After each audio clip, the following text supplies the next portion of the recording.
Mr. Vivek is there with us. Yes, I am here.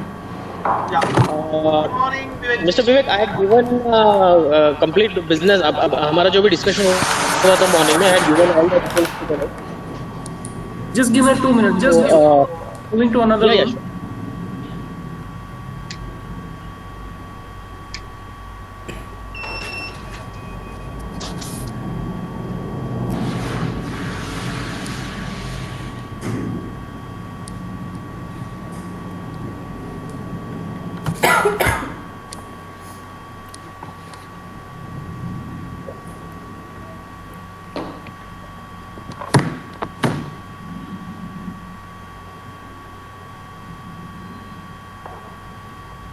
Queries on report generation and other things since he had already used SAP, so which I was not able to answer in the morning, so that also will take up. Yeah.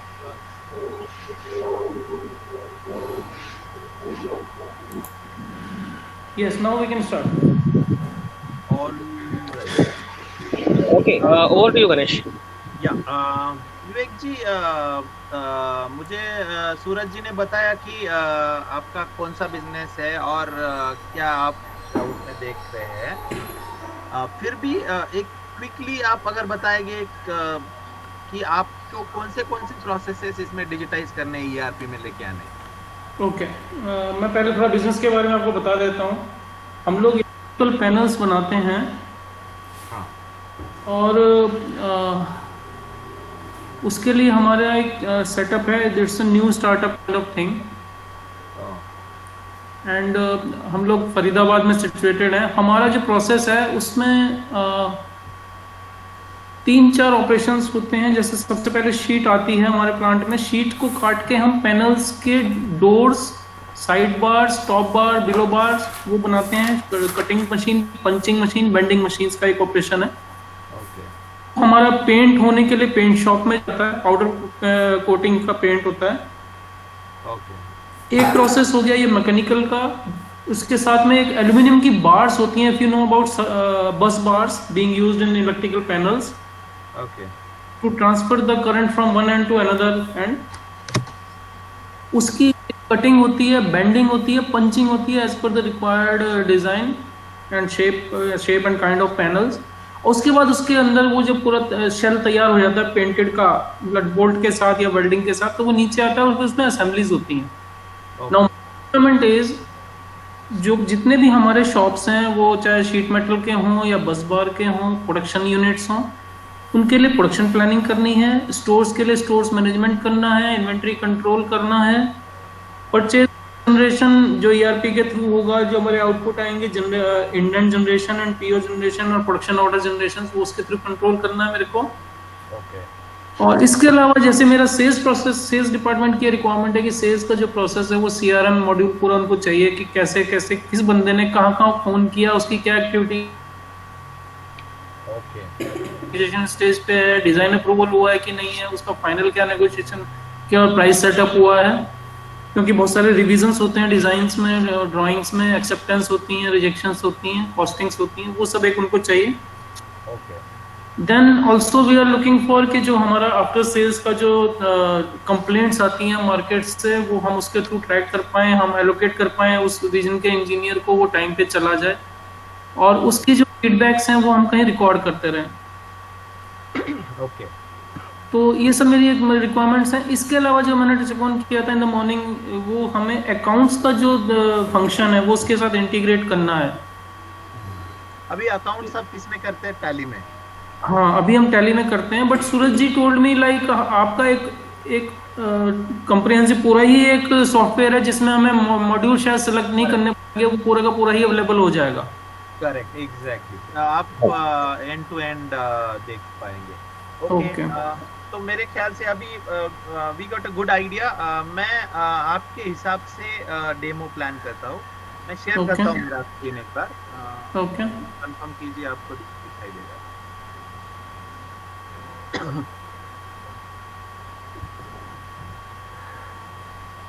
मेरा screen को, हाँ जी मैं देख पा रहा हूँ। Okay, ठीक है। Vivek, you can switch off your camera, ताकि you can get a better bandwidth. वो मिट में अगर आप नीचे जाएंगे तो कैमरे का आइकॉन है राइट हैंड साइड में, ओके उसके Yeah. हाँ ओके यस, तो बैंडविड्थ बचेगा। ठीक है, मैं एक बार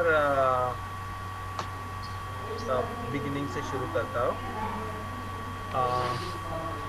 So before we start, just a background about the product. We are Google technology partner and we use Google Cloud.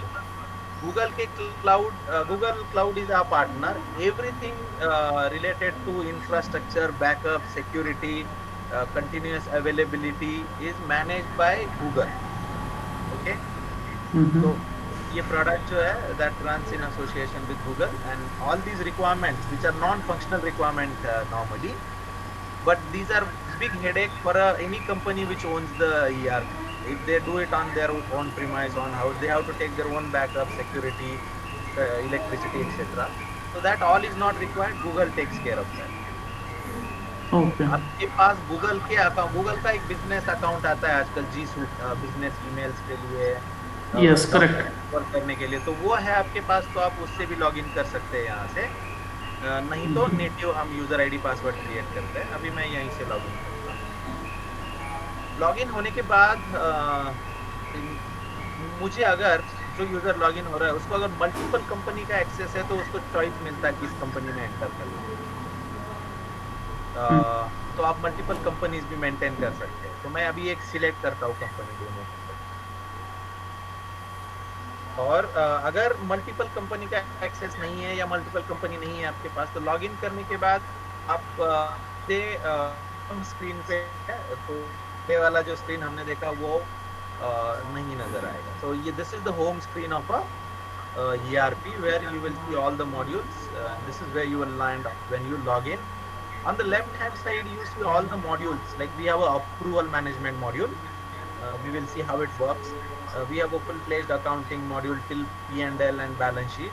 We have purchase management and related reports, dashboards, sales and CRM related stuff, complete inventory management, small part of supply chain, and then we have full-fledged production management.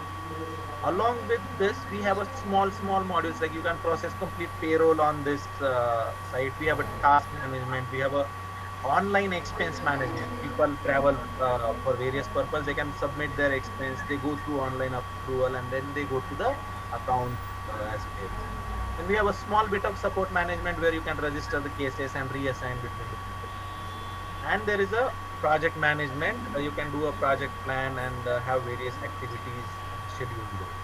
Then we have a complete quality control module integrated with your inventory production. This. And then this is just gate management where you can do the gate entry and out. So having said that, I'm a admin right now and I have all the access. But in reality, when user logs in, if he is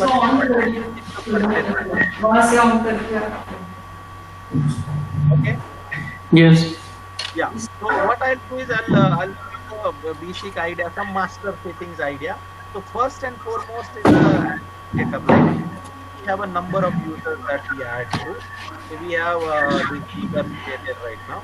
And suppose I want we can to have only access to certain modules, I can control it from here. As an admin, I can add new users from here. I can upload a number of users and employees. And from here, I can change their details. I can change password, etc. And then manage authorization. What he can access.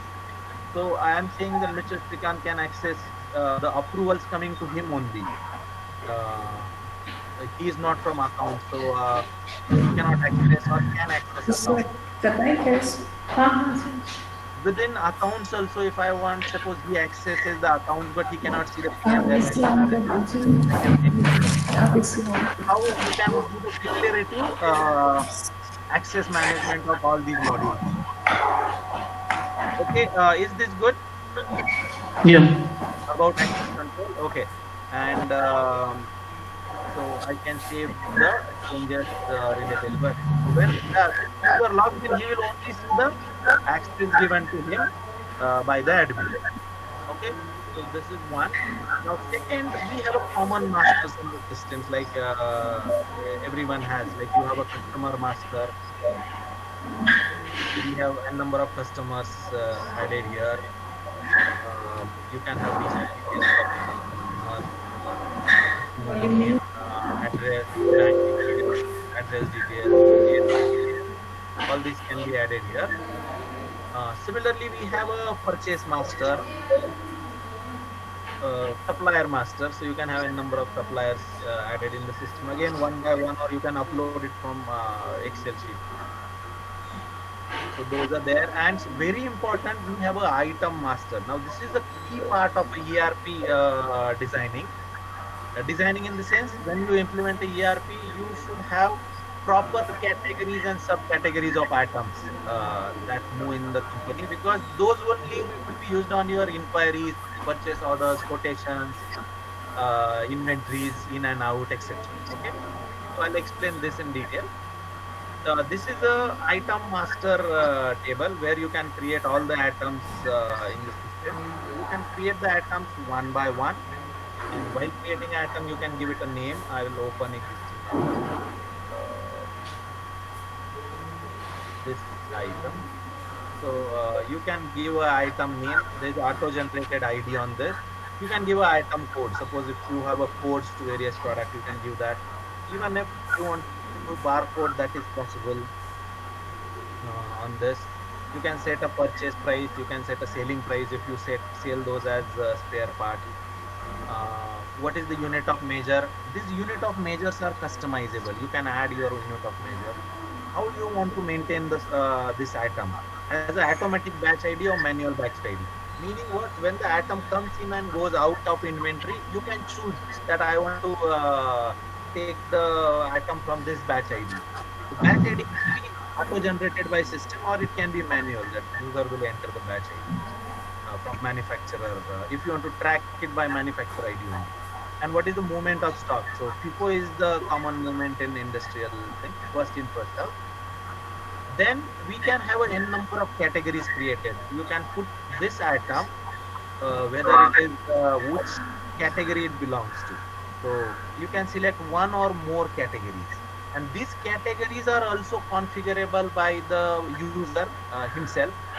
And then there are other details like what is the tax GST on that, what is gestation code, uh, does that attract sales for 2 years, and if so you can select what section, etc. So this is the atom definition, and very important part of it was unit of measure and categories. Other parts, like you can give a material specification, you can add custom fields, you can add images of that material here, and you can add any given point of time, see how many warehouses and places. Now let me come to the important part of customization of this unit of measure and category. So I'll close this and go to the settings. So every module have their own settings where you can do the core customization. Everybody will not have access to this setting, only required people. So if I go to the settings, I can give so many settings about this stock module. One of the setting is unit of measures. So if I don't need this square foot, don't use, for example, I can delete it. This Kimis or LBS I don't use, I can delete it. I can add my own unit of measure from here. I can change existing unit of measure from here. And the moment this is a one-time setting, once you do this, only the selected or configured unit of measures will be available. Same is the case for categories. You can create your category, because every business will arrange their material, raw material, finished goods as per their categorization, and this is different in different companies. Okay, so you can set up your own categories. Say for example, I can create a new category. There is already a category, okay, but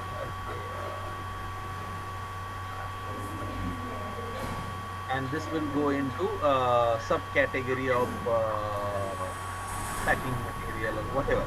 But point is that you can create your hierarchy of categories of stock item as per your requirement. Like packing material is under raw material, and then this can be used for filtering, searching, sorting, reporting later on.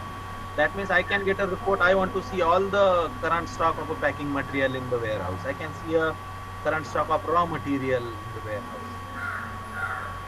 So any question on this configuration? No, this is fine. All right. So we'll begin to the core part. We have, this is a full-fledged ERP, as I said, end-to-end process like SAP.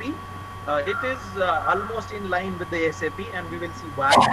You literally can do what we call material requirement planning till procurement and payment of something and everything in between.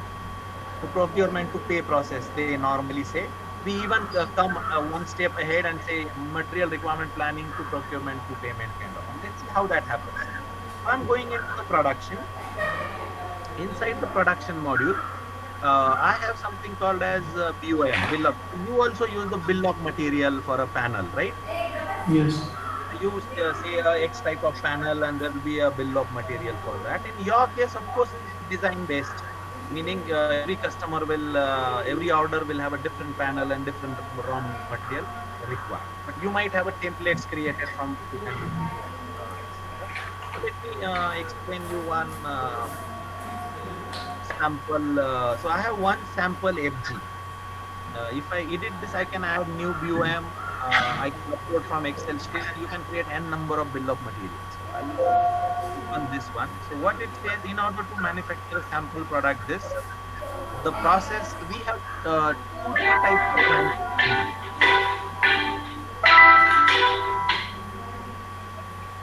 manufacturing.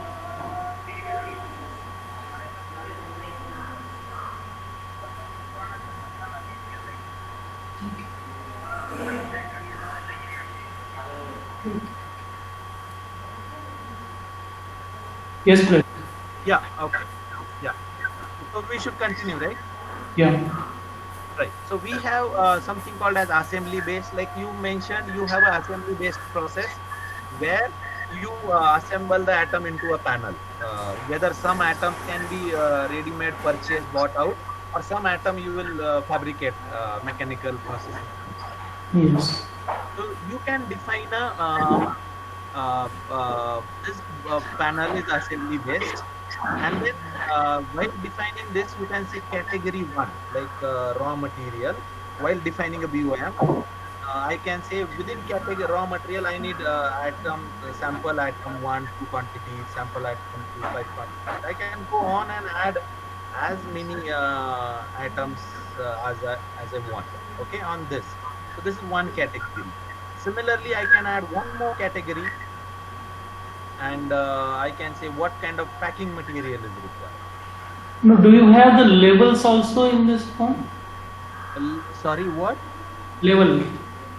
Oh yes, labels are also there, and I'll come to that. So you might have one more category, something called as semi-finished. Semi-finished, and one of the item could be BOM itself. That means you can literally design a BOM of BOM, bill of material kind of. So this is what you meant to say by level, correct? Vivek ji? No, this I didn't get you. What is bomb of bomb? Okay, so what I am saying, I am defining a BOM for sample FG1, correct? Yes. Now I am saying this FG will have raw material 1, 2, 3. Okay? Yes. Yes. And now I am saying there is one more product required inside this, which is a semi-finished product. Now if I select this atom has its own BOM defined. Okay, this is sub-assembly kind of thing. Sub-assembly, correct. Phantom item. Correct, yes. So this way you can create any deep level of assemblies and sub-assemblies structure in this. Okay, so let me put one impact socket.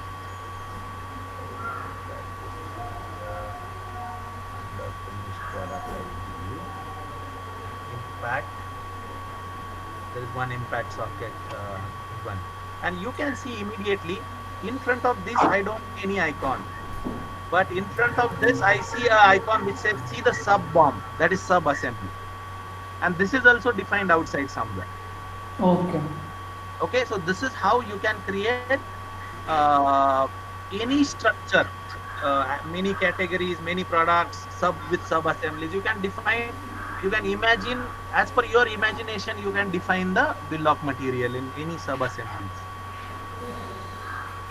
All right. So I'll just remove this, and then you can normally, when you do this, it will take the unit cost, quantities required. If there is overhead, you can put it, and this is the static costing. Actually, this is not a fixed. We also have a runtime costing module. So अच्छा, at runtime, what material was consumed and at what price that was purchased. So that is also there, but this is a static costing unit, and this is how you can create bill of material. So I have a sample bill of material here, and we can create bill of material or assembly based product. Now I'll show you any question on this designing the BOM for assembly based. Basically, we have a very complex product where each and every panel we manufacture is having a different kind of module, so we cannot keep the modules ready as you have just shown. You know that you keep ready your sub assemblies and then sub assembly, and your bomb will be generated for the new product. Correct. That Yeah. this system we don't have. So, and our bomb is maybe having more than 800 items in one single assembly. Got it. Fewer mechanical items. So, this facility will not help us.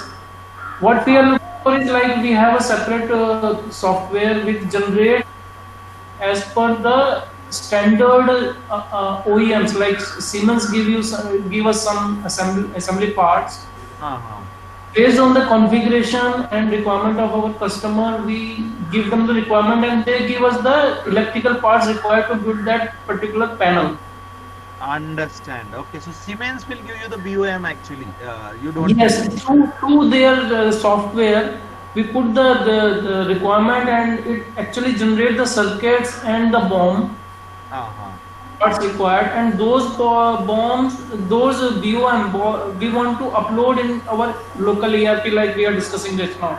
Exactly. So that facility is Maybe also. the number of fields may differ, or you just show me that we can increase the number of fields.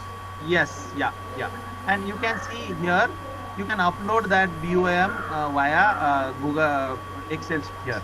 So yes, you will be able to create it outside, put it into the sheet, and upload it here. So you can generate that in outside system. Like we have this is just sample Excel sheet given here. That BOM for this, BOM for that, and then you can put if it is a process based, if it is assembly based, and upload it using Excel sheets. Okay, so that's possible.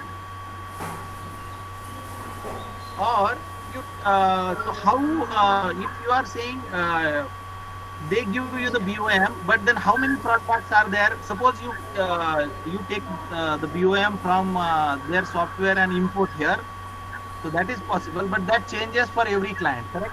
Correct. Yeah. So there is a facility you can generate it there and upload using Excel sheet here, and this can be changed as per our requirements. We can add couple of fields. We can remove is not recommended, but we can add the additional fields as per your requirement. Okay. Yeah. So once you have a BOM, once the BOM is done, now let's do the next process. Everything is how it is automated, and again, this is optional. If you don't want to use BOM, this is optional. I'll explain you how that works.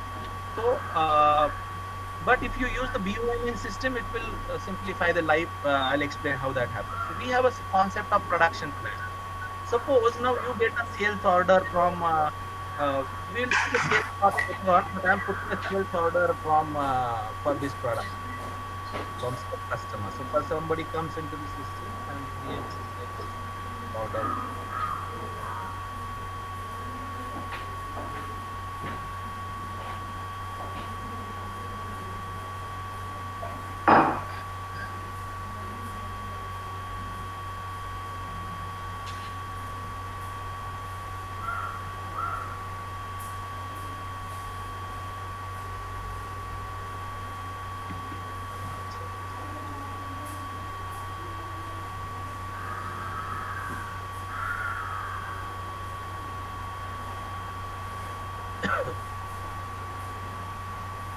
Okay.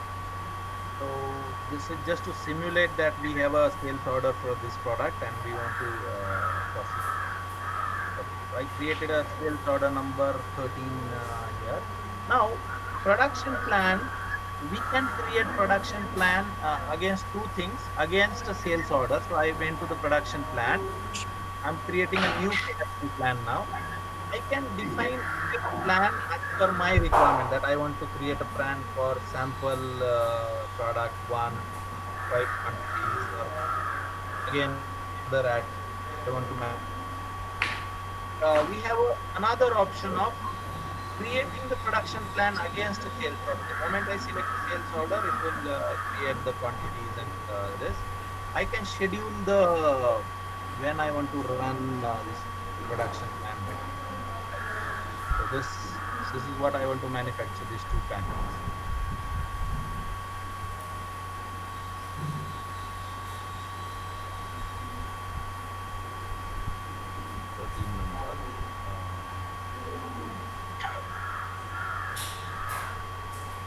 Okay.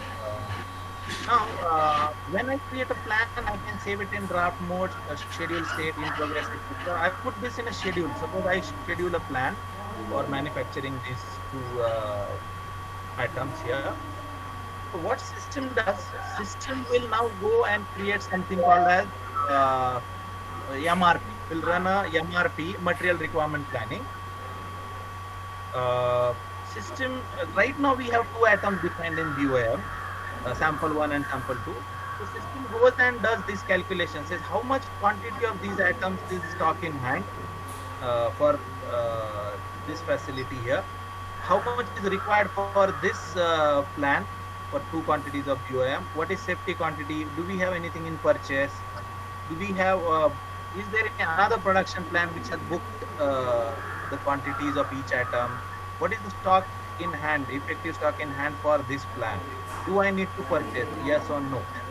So this is how the system will calculate the material requirement considering in purchase, book quantity, in hand quantity and required quantity. It will do the calculation. Now, as a planner, I have an option. Suppose I want to ignore all of this and still go ahead and raise the purchase requisitions. I can directly convert this requirement into requisition. There are two options. You can create a PR for only need to purchase quantity as per suggestion, or all the quantity that is required as per required quantity. Right now it shows we don't need to create a purchase, but just to show a flow, I will convert this requirement into purchase requisition. I'm creating purchase requisition from that. The system will automatically convert that into purchase requisition, copying these quantities here 4 and 10 of these two items. It will link the production plan, sales order number again. So what is the difference between the two? I don't get it.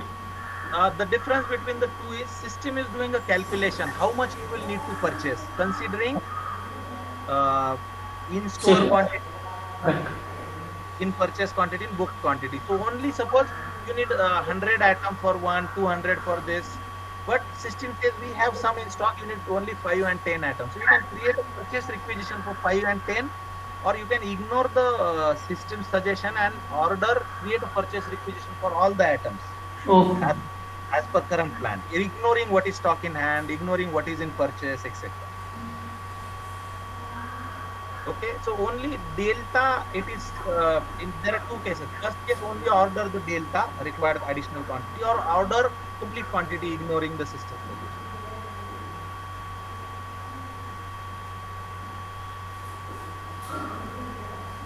Okay, fine. So that purchase requisition was created. I can save this in draft mode.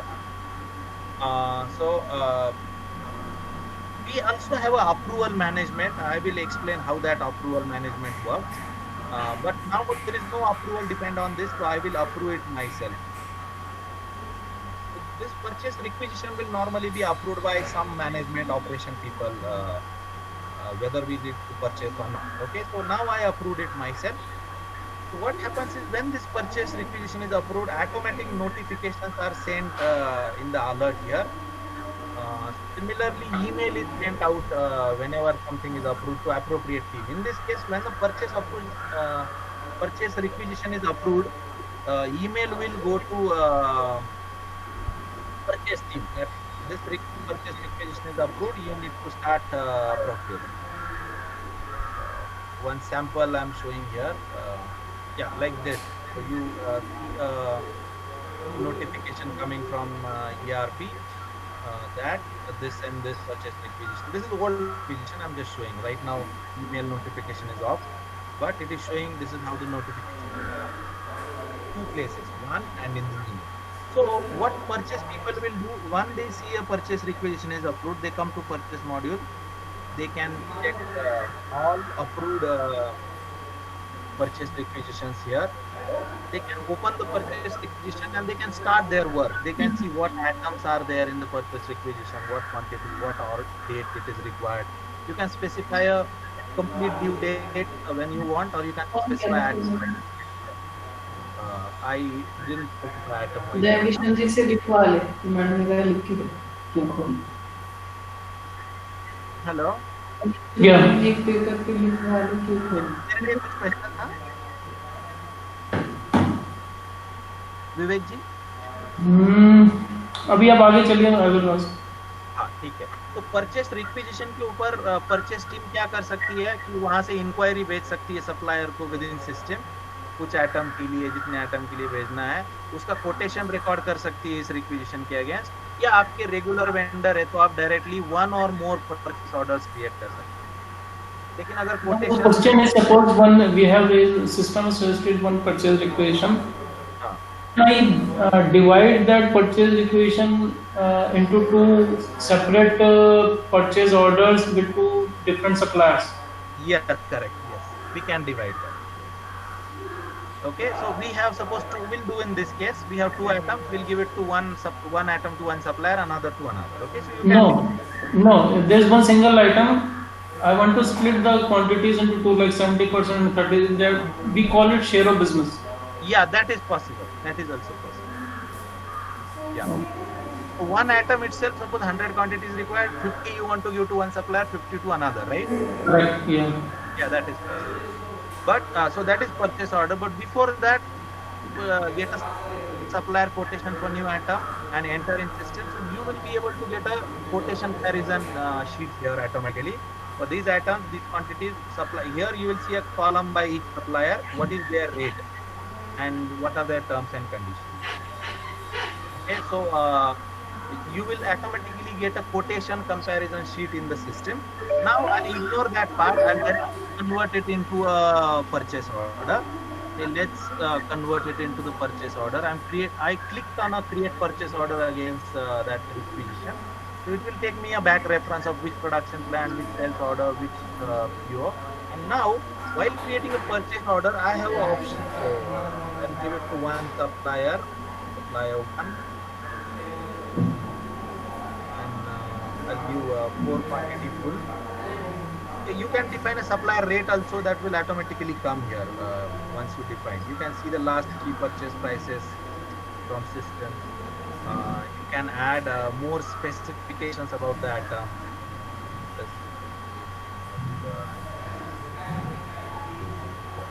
Okay, so for each item that can be done. And here, as you saying, I'll give 5 quantities to this supplier only. Okay, and this is the rate. You can have a predefined bill to ship to addresses in settings, purchase settings. They will come here. You can have different terms and conditions also, or if required, you can change case to case. So I converted this purchase order now and saved as a draft. Now, a very important point I wanted to explain was approval management. How approval comes. So I saved this purchase order. Once I save a purchase order, there are some common items that I'll explain. See, whenever you save a purchase order, you can attach the files on that. Any drawings, quotations, etc. can be attached on that purchase order at that time.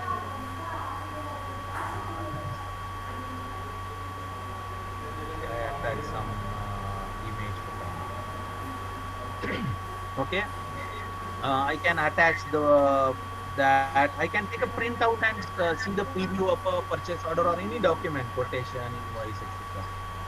How that looks like. This is customizable.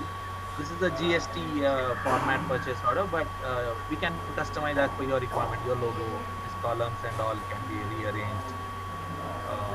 So this is a purchase order. Then I can duplicate it. I can email it right from the system here. We can define a pre-defined format for purchase order. You select it. Supplier address will come. People in CC, the same PDF will be attached here, and you can send the that purchase order right from here. And then the other reports are related to receipt report on this purchase order. How much material we received. Payment report on this. How much payment is done, not done on this. It's shown on that purchase order itself.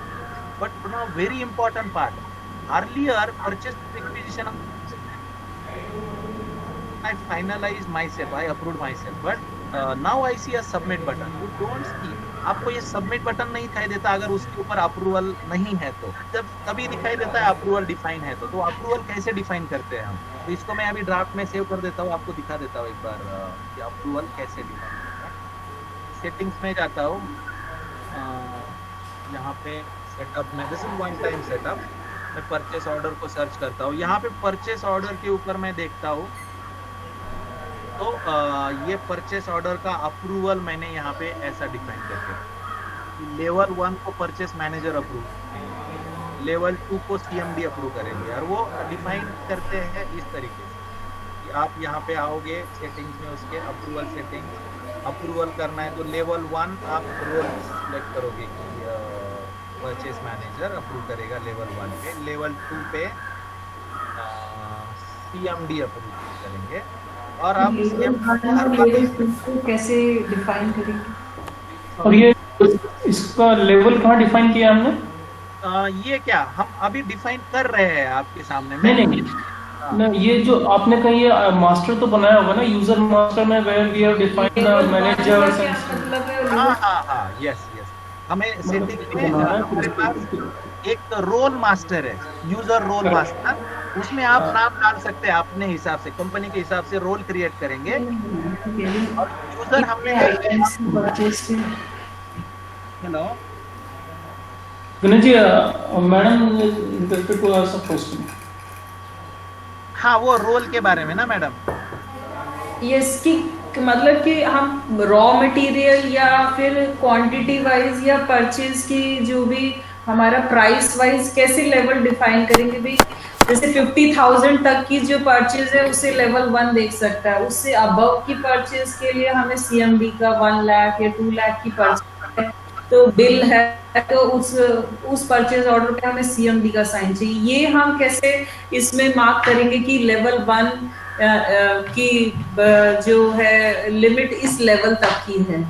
Okay, perfect. हाँ, मैं बताता हूँ। तो मैं purchase order जो है, हाँ, मैं अभी परचेज ऑर्डर का लेवल, ओके, वो कर सकते हैं मैडम, मैं दिखा रहा हूँ आपको। यहाँ पे हम जाते हैं, लेवल 1 सेटअप कर रहे हैं, हम कर रहे हैं कि परचेस मैनेजर, तो यहाँ पे हम डाल सकते हैं कि ये परचेस मैनेजर के पास ऑलवेज जाएगा। यहाँ पे एक लेवल है कि apply this level 1 if the value is greater than इसके या लेस देन इसके। अभी मैंने क्या किया, परचेस मैनेजर को कुछ नहीं, मतलब हर ऑर्डर परचेस मैनेजर के पास पहले जाएगा, कोई लेवल नहीं है, थ्रेशोल्ड बोलते हैं हम।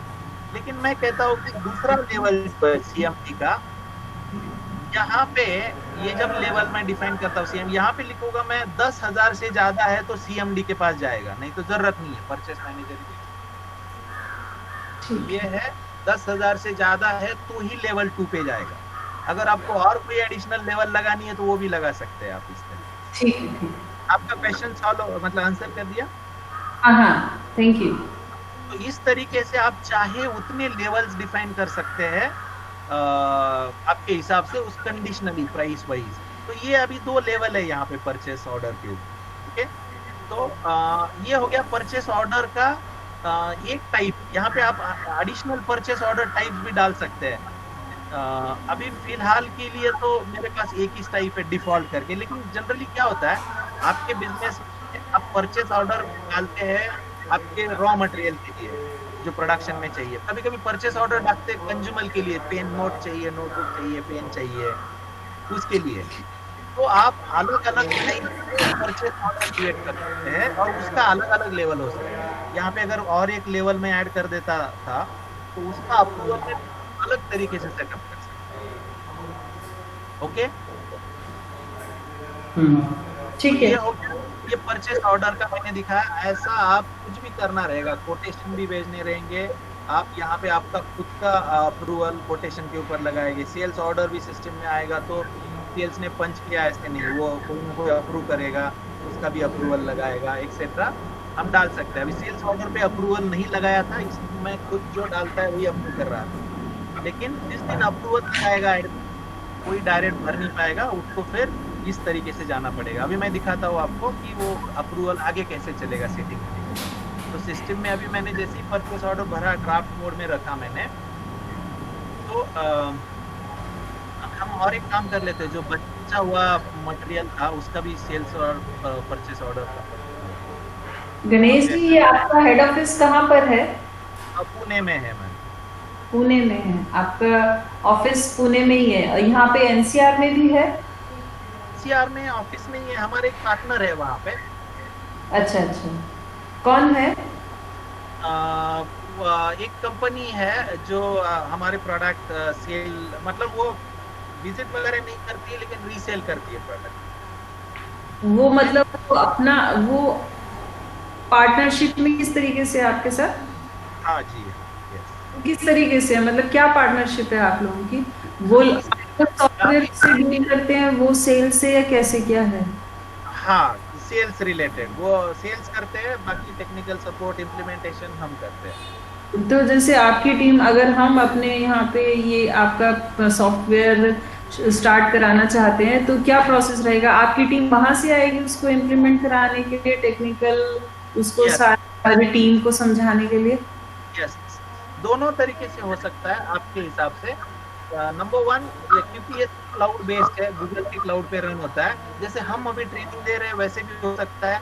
अगर आपका नहीं नहीं, हमें तो डायरेक्ट चाहिए कि जैसे कि आप पर्सनली आके यहाँ पे, क्योंकि हमारी टीम ने आज तक अभी सॉफ्टवेयर पे काम नहीं किया है, तो उनको सॉफ्टवेयर पे समझाने के लिए आपको काफी टाइम स्पेंड करना पड़ेगा और काफी भी रहेंगे और बार बार होंगे यूज करने के साथ साथ, तो आपको बार बार आना पड़ेगा। करेक्ट, यस, तो वो भी पॉसिबल है। नॉर्मली क्या करते हैं, हमारे पास कंसल्टेंट है जो कि आपके यहाँ पे 2 वीक 3 वीक या महीना भर आके एम्प्लॉय के साथ इनिशियल पीरियड में रह सकते हैं। अच्छा, वो कंसल्टेंट है आपके यहाँ? हाँ, yes. तो वो कहाँ, भाई पुणे से ही आते हैं? नहीं, एक मुंबई से है, एक नासिक से है, पुणे में भी है।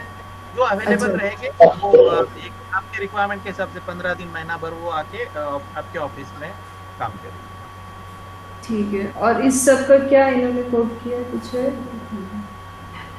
ठीक इसके है, लिए बताइए बताइए, आगे बताइए। मैं आगे अपना वो हमने क्या किया था, जो परचेस रिक्विजिशन है उसमें से सिर्फ आधे आइटम ही किए थे। अभी मैं दूसरा परचेस ऑर्डर कर रहा, तो वो रिक्विजिशन खोला तो उसके अगेंस्ट कितने परचेस ऑर्डर इशू किए है उसके यहाँ पे लिस्ट आती है। तो अभी तो एक ही परचेस ऑर्डर है, मैं दूसरा क्रिएट कर लेता हूँ जो पेंडिंग आइटम था। अब यहाँ पे क्या होगा, सिर्फ दूसरे वाले का आप 5 का ऑर्डर यहाँ पे मैं दे रहा हूँ। ओके, और सप्लायर 2 को दे देता हूँ। ओके, और इस आइटम को भी मैं सेव एज ड्राफ्ट करता हूँ। हर डॉक्यूमेंट, ये कॉमन चीज़ है, सेव एज ड्राफ्ट करेगी तो आप मल्टीपल टाइम उसको एडिट कर सकता है, जो एंट्री कर रहा है, कुछ फाइल्स अटैच कर सकता है, चेंजेस कर सकता है। और अगर हम चाहें कि वो चेंज ना करे तो? हाँ, तो वो कर नहीं सकता है। अब उसने अप्रूवल को भेजा तो वो चेंज नहीं कर सकता। एक बार अप्रूव हो गया तो वो चेंज नहीं कर सकता। वो है, मैं दिखा रहा हूँ अभी। तो अभी मुझे क्या करना है, मेरा खत्म हो गया, मैं सबमिट कर देता हूँ अप्रूवल के लिए। Okay, please approve.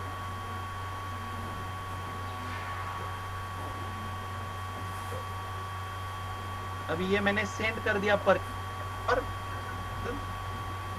ये लेवल 1 के पास जाएगा अप्रूवल के लिए?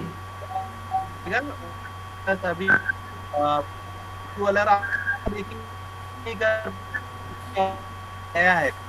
ओके, दो ऑप्शन है, वो अप्रूवल के पास जाके कर सकते हैं, सर वो रिटर्न कीजिए मुझे अपडेट करने हैं, या फिर अप्रूवल को लगा, मैं वो आपको दिखाऊंगा क्या कर सकते हैं आगे।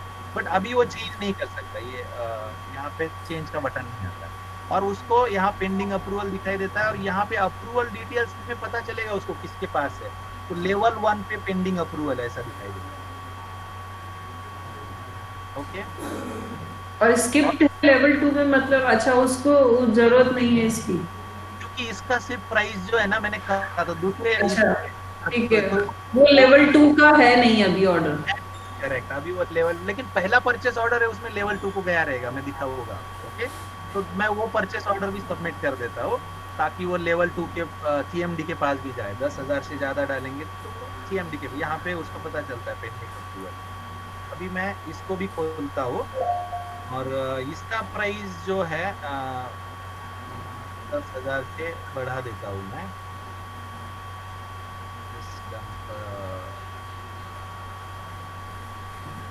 ओके, और इसको सबमिट कर दिया। अब ये भी दोनों भी सबमिट कर अप्रूवल के लिए, और यहाँ पे आके देखेंगे अभी फिलहाल लेवल 1 के उनका अप्रूवल, लेवल 2 को नॉट येट असाइंड है। ऐसा अभी जब मैं सबमिट करता हूँ तो यहाँ पे अलर्ट आता है यूजर को कि हाँ ये ऐसा ऐसा परचेस ऑर्डर आपके अप्रूवल के लिए आ गया है करके। मेल भी जाता है, जैसे हमने कहा। वो लोग जब लॉगिन करेंगे तो वो माय अप्रूवल पे क्लिक करेंगे तो उनको दिखाई देगा उनके लिए। जैसे परचेस मैनेजर लॉगिन करेंगे तो उनको वहाँ पे पेंडिंग मिलेगी 2 परचेस ऑर्डर। अभी मैं एज ए एडमिन हूँ, उनके बिहाफ पे अप्रूव कर देता हूँ, वो लॉग आउट लॉग इन करना पड़ेगा नहीं तो मैं यहाँ पे दिखाई देता है कि ये परचेस ऑर्डर जो है दोनों 7 नंबर 46 नंबर के परचेस ऑर्डर अप्रूवल के लिए देखेंगे। यहाँ मैं वो ओपन करके उसको पीडीएफ फॉर्मेट में देख सकता हूँ क्या मेरे लिए अप्रूवल के लिए आया है। तो ये फर्स्ट परचेस ऑर्डर है, यहाँ से देख पाऊंगा मैं।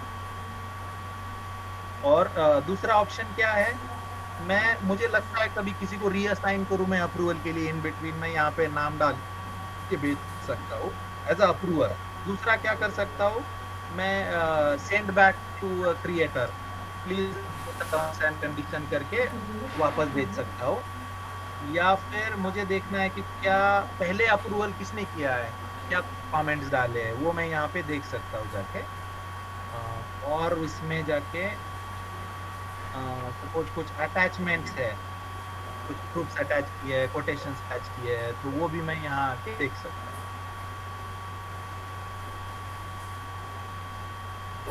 क्योंकि यहाँ पे हमने एक फाइल ऐड की थी अटैच, वो मैं खोल के देख सकता हूँ बिफोर अप्रूवल, या कुछ इमेज ऐड की थी मैंने, या डाउनलोड करना है डाउनलोड कर सकता हूँ। अभी मैं फिलहाल क्या करता हूँ कि पहले वाली जो अप्रूव करते समय पे यहाँ पे मैं कमेंट्स ऐड कर सकता हूँ, अप्रूव या क्या है, रिजेक्ट भी कर सकता हूँ, अप्रूव कर सकता हूँ, सेंड बैक भी कर सकता हूँ। क्विक यहाँ से मैं अप्रूव कर देता हूँ।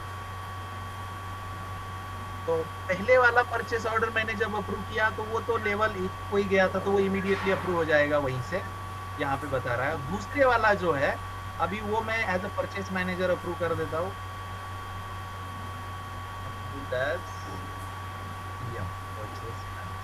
तो अब इसका वैल्यू मोर देन 10,000 है, तो ये सीएमडी के पास भी जाएगा आपको। तो अभी लेवल 1 का अप्रूव हो गया, तो अभी वो लेवल 2 पे भी चला गया। ओके, और वो बाकी का प्रोसेस सेम रहेगा, क्योंकि वो नोटिफिकेशन और तो वो भी मैं अप्रूव।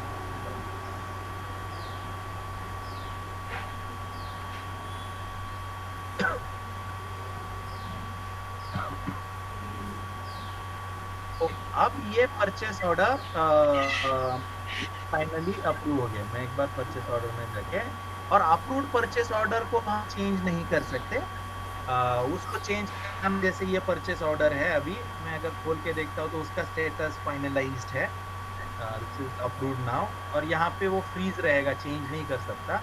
अगर मुझे चेंज करना होगा किसी रीजन के लिए तो 2 ऑप्शन है कि मुझे इसको रिटर्न टू ड्राफ्ट करने का ऑप्शन है, फिर चेंजेस करके पूरा अप्रूवल फिर से लेना पड़ेगा, और फिर उसका वर्जन यहाँ पे हिस्ट्री भी रहेगा, मल्टीपल टाइम अप्रूवल लिया था, चेंज किया था, और उसके वर्जन भी मेंटेन रहेगी कि वर्जन 1 क्या था, वर्जन 2 क्या था।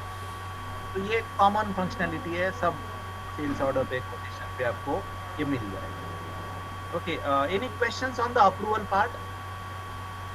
No. No sir. Okay fine. तो अभी सबको अज्यूम करते हैं हमने यहाँ से परचेस ऑर्डर भेज दिया। ये परचेस ऑर्डर मैं खोल के रखता हूँ यहाँ पे 47 नंबर का। अब कुछ दिनों के बाद मटेरियल आएगा आपके पास। तो जब मटेरियल आएगा गेट पे, तो आप उसका गेट एंट्री होगा और सिस्टम में आके आप उसका रिसीट बनाएंगे। वो बनाने से पहले मैं आपको एक चीज दिखाता हूँ कि यहाँ पे अपने पास क्या होता है, जो भी करंट स्टॉक है राइट नाउ, हम वो वेयर हाउस वाइज देख सकते हैं। इस हाउस में कौन से आइटम है अभी लाइव करंट क्वांटिटी, ये यहाँ पे देख सकते हैं। आप वेयर हाउस का मास्टर बना सकते हैं, चाहे उतने वेयर हाउस क्रिएट कर सकते हैं आपके इसमें। और यहाँ पे करंट स्टॉक है। अभी मैंने जो ऑर्डर दिया है वो शायद उसमें बहुत सारे आइटम है, लेकिन आइटम 1 एक है।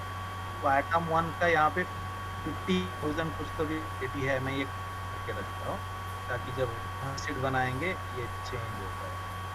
ये 15,006 समथिंग। तो मैं अभी रिसिप्ट बना लेता हूँ इसका। तो नया रिसिप्ट एज यूजुअल रिसिप्ट ये स्टोर का पर्सन कर रहा है कि मटेरियल आ गया।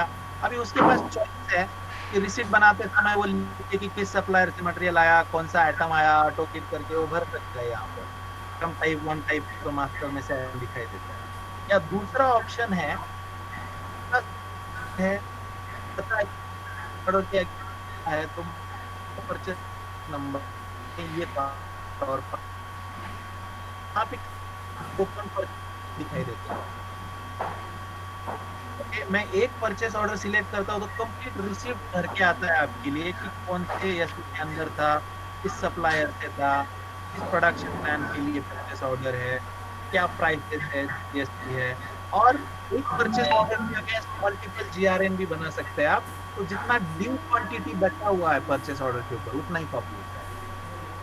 अभी मैं कौन से वेयर हाउस में लेना है वो डिसाइड करता हूँ। इस वेयर हाउस में लेना है, इसको भी मैंने सेव एज ड्राफ्ट दिया और मैं खुद अप्रूव कर देता हूँ।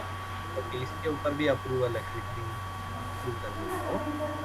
तो 4 और 5 क्वांटिटीज है परचेस ऑर्डर में। मैंने जीआरएन बनाया, अप्रूवल के लिए सबमिट किया, ये क्वालिटी मैनेजर के पास गया है, मैं उसको क्वालिटी मैनेजर अप्रूव कर देता हूँ। तो जैसे ही ये जीआरएन अप्रूव हो गया, आपका स्टॉक इंक्रीज हो जाएगा अप्रोप्रिएटली। तो अभी करंट स्टॉक में जाके मैं देखता हूँ डिफॉल्ट में आइटम 1, तो ये इतना क्वांटिटी है 632। पहले देखेंगे तो 628 था, तो 4 क्वांटिटी था आइटम 1 का जो हमने ऐड किया, वो ऐड हो गया उसमें करंट। ओके, तो ये हो गया जीआरएन, इसका अप्रूवल और स्टॉक इंक्रीज हो गया अपने वेयर हाउस में। आपको इसमें आपका गेट एंट्री प्रोसेस और इनकमिंग क्यूसी तो है ही है। अच्छा, मैंने आपको दिखाया नहीं है, गेट एंट्री है, आप डाल सकते हैं गेट एंट्री यहाँ पे। ओके, और जो क्यूसी था मैं आपको मैं बोलता हूँ। तो यहाँ पे तो अप्रूवल था, यहाँ पे आप गेट एंट्री भी लिंक कर सकते थे कि किस गेट एंट्री पे हुआ। यहाँ पे गेट एंट्री रेफरेंस, और यहाँ पे क्वालिटी भी आप डाल सकते थे कि कौन सा क्वालिटी चेक करना है। क्वालिटी आप डिफाइन करके रख सकते हैं किस आइटम के ऊपर कौन सी क्वालिटी चेक करना है, तो उसमें पैरामीटर रहेंगे और यहाँ से आप सबमिट। वो मैंने किया नहीं, लेकिन आप क्वालिटी रिसिप्ट के साथ कर सकते हैं। ओके, गेट एंट्री और क्वालिटी ऑप्शनल है, लेकिन आपको करना रहेगा तो आप कंपलसरी भी कर सकते हैं। ओके, तो इसका जीआरएन बना। अभी क्या है कि सप्लायर इनवॉइस भी बेचता है खुद का, तो ये 40 नंबर दे दिया उसने, तो 46 नंबर का, तो ये 40 इसका इनवॉइस भी भेजेगा। तो इसका इनवॉइस भी आप यहाँ परचेस में आएंगे, सप्लायर इनवॉइस में जाएंगे और इनवॉइस बुक करेंगे। तो अगेन इनवॉइस बुक करते समय आप मैन्युअली भर सकते हैं, सब ऑटो कंप्लीट होता है। जैसे मैं टाइप करता हूँ तो डेटाबेस में से सिलेक्ट करना पड़ता है, मुझे पूरा भरना नहीं पड़ता है। One by one invoice enter कर सकते हो, या दूसरा ऑप्शन है परचेस ऑर्डर आप सिर्फ सिलेक्ट कर लो, उसके अगेंस्ट ऑटोमेटिक पूरा इनवॉइस बन जाएगा CRM में। तो उसमें कम ज़्यादा रहेगा तो आप चेंज कर सकते हो, जैसे 4 की जगह पे 3 ही क्वांटिटी दिया तो आप वो डाल दो। अब इनवॉइस जब डालेंगे तो उसका इनवॉइस का नंबर जो रहेगा वो यहाँ पे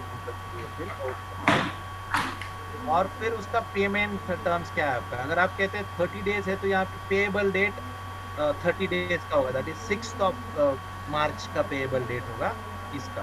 अब इसको मैं एज ड्राफ्ट सेव करूँगा, इसके ऊपर कुछ अटैचमेंट रहेगा, उसका बिल जो है स्कैन कॉपी लगा होगा भर के, और मैं सबमिट करूँगा अप्रूवल के लिए जो भी आता होगा। तो सबमिट करने के बाद ये गया फिर से परचेस मैनेजर के पास गया हुआ है, मैं अप्रूव कर देता हूँ।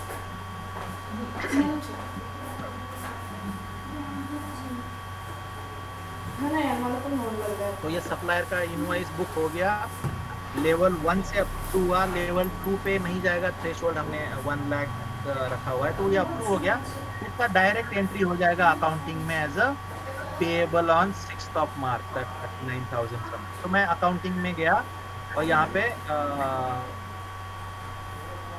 सप्लायर 2 का 6 मार्च ये यहाँ पे पेएबल का एंट्री हो गया उसका।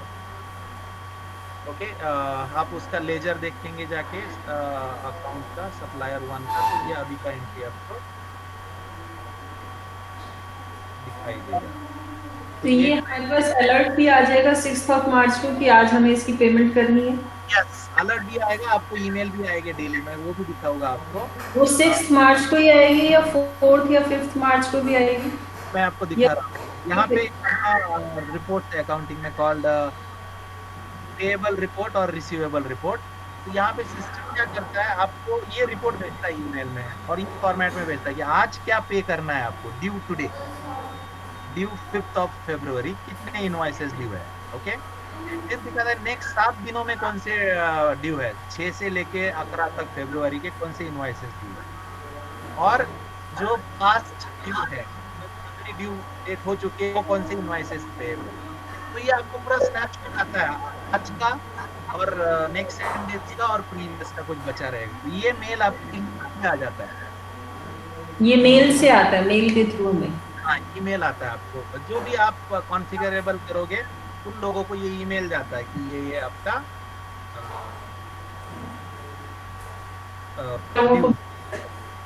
यस, और वो यहाँ आके देख सकते हो, लेकिन आपको ये भी ईमेल भी आएगा इसका। ये हो गया पेएबल, है आपको रिसीवेबल का कि इस कस्टमर से आज लेना है, इन कस्टमर से नेक्स्ट 7 दिनों में लेना है, ठीक है, तो वो रिसीवेबल रिपोर्ट रहेगा।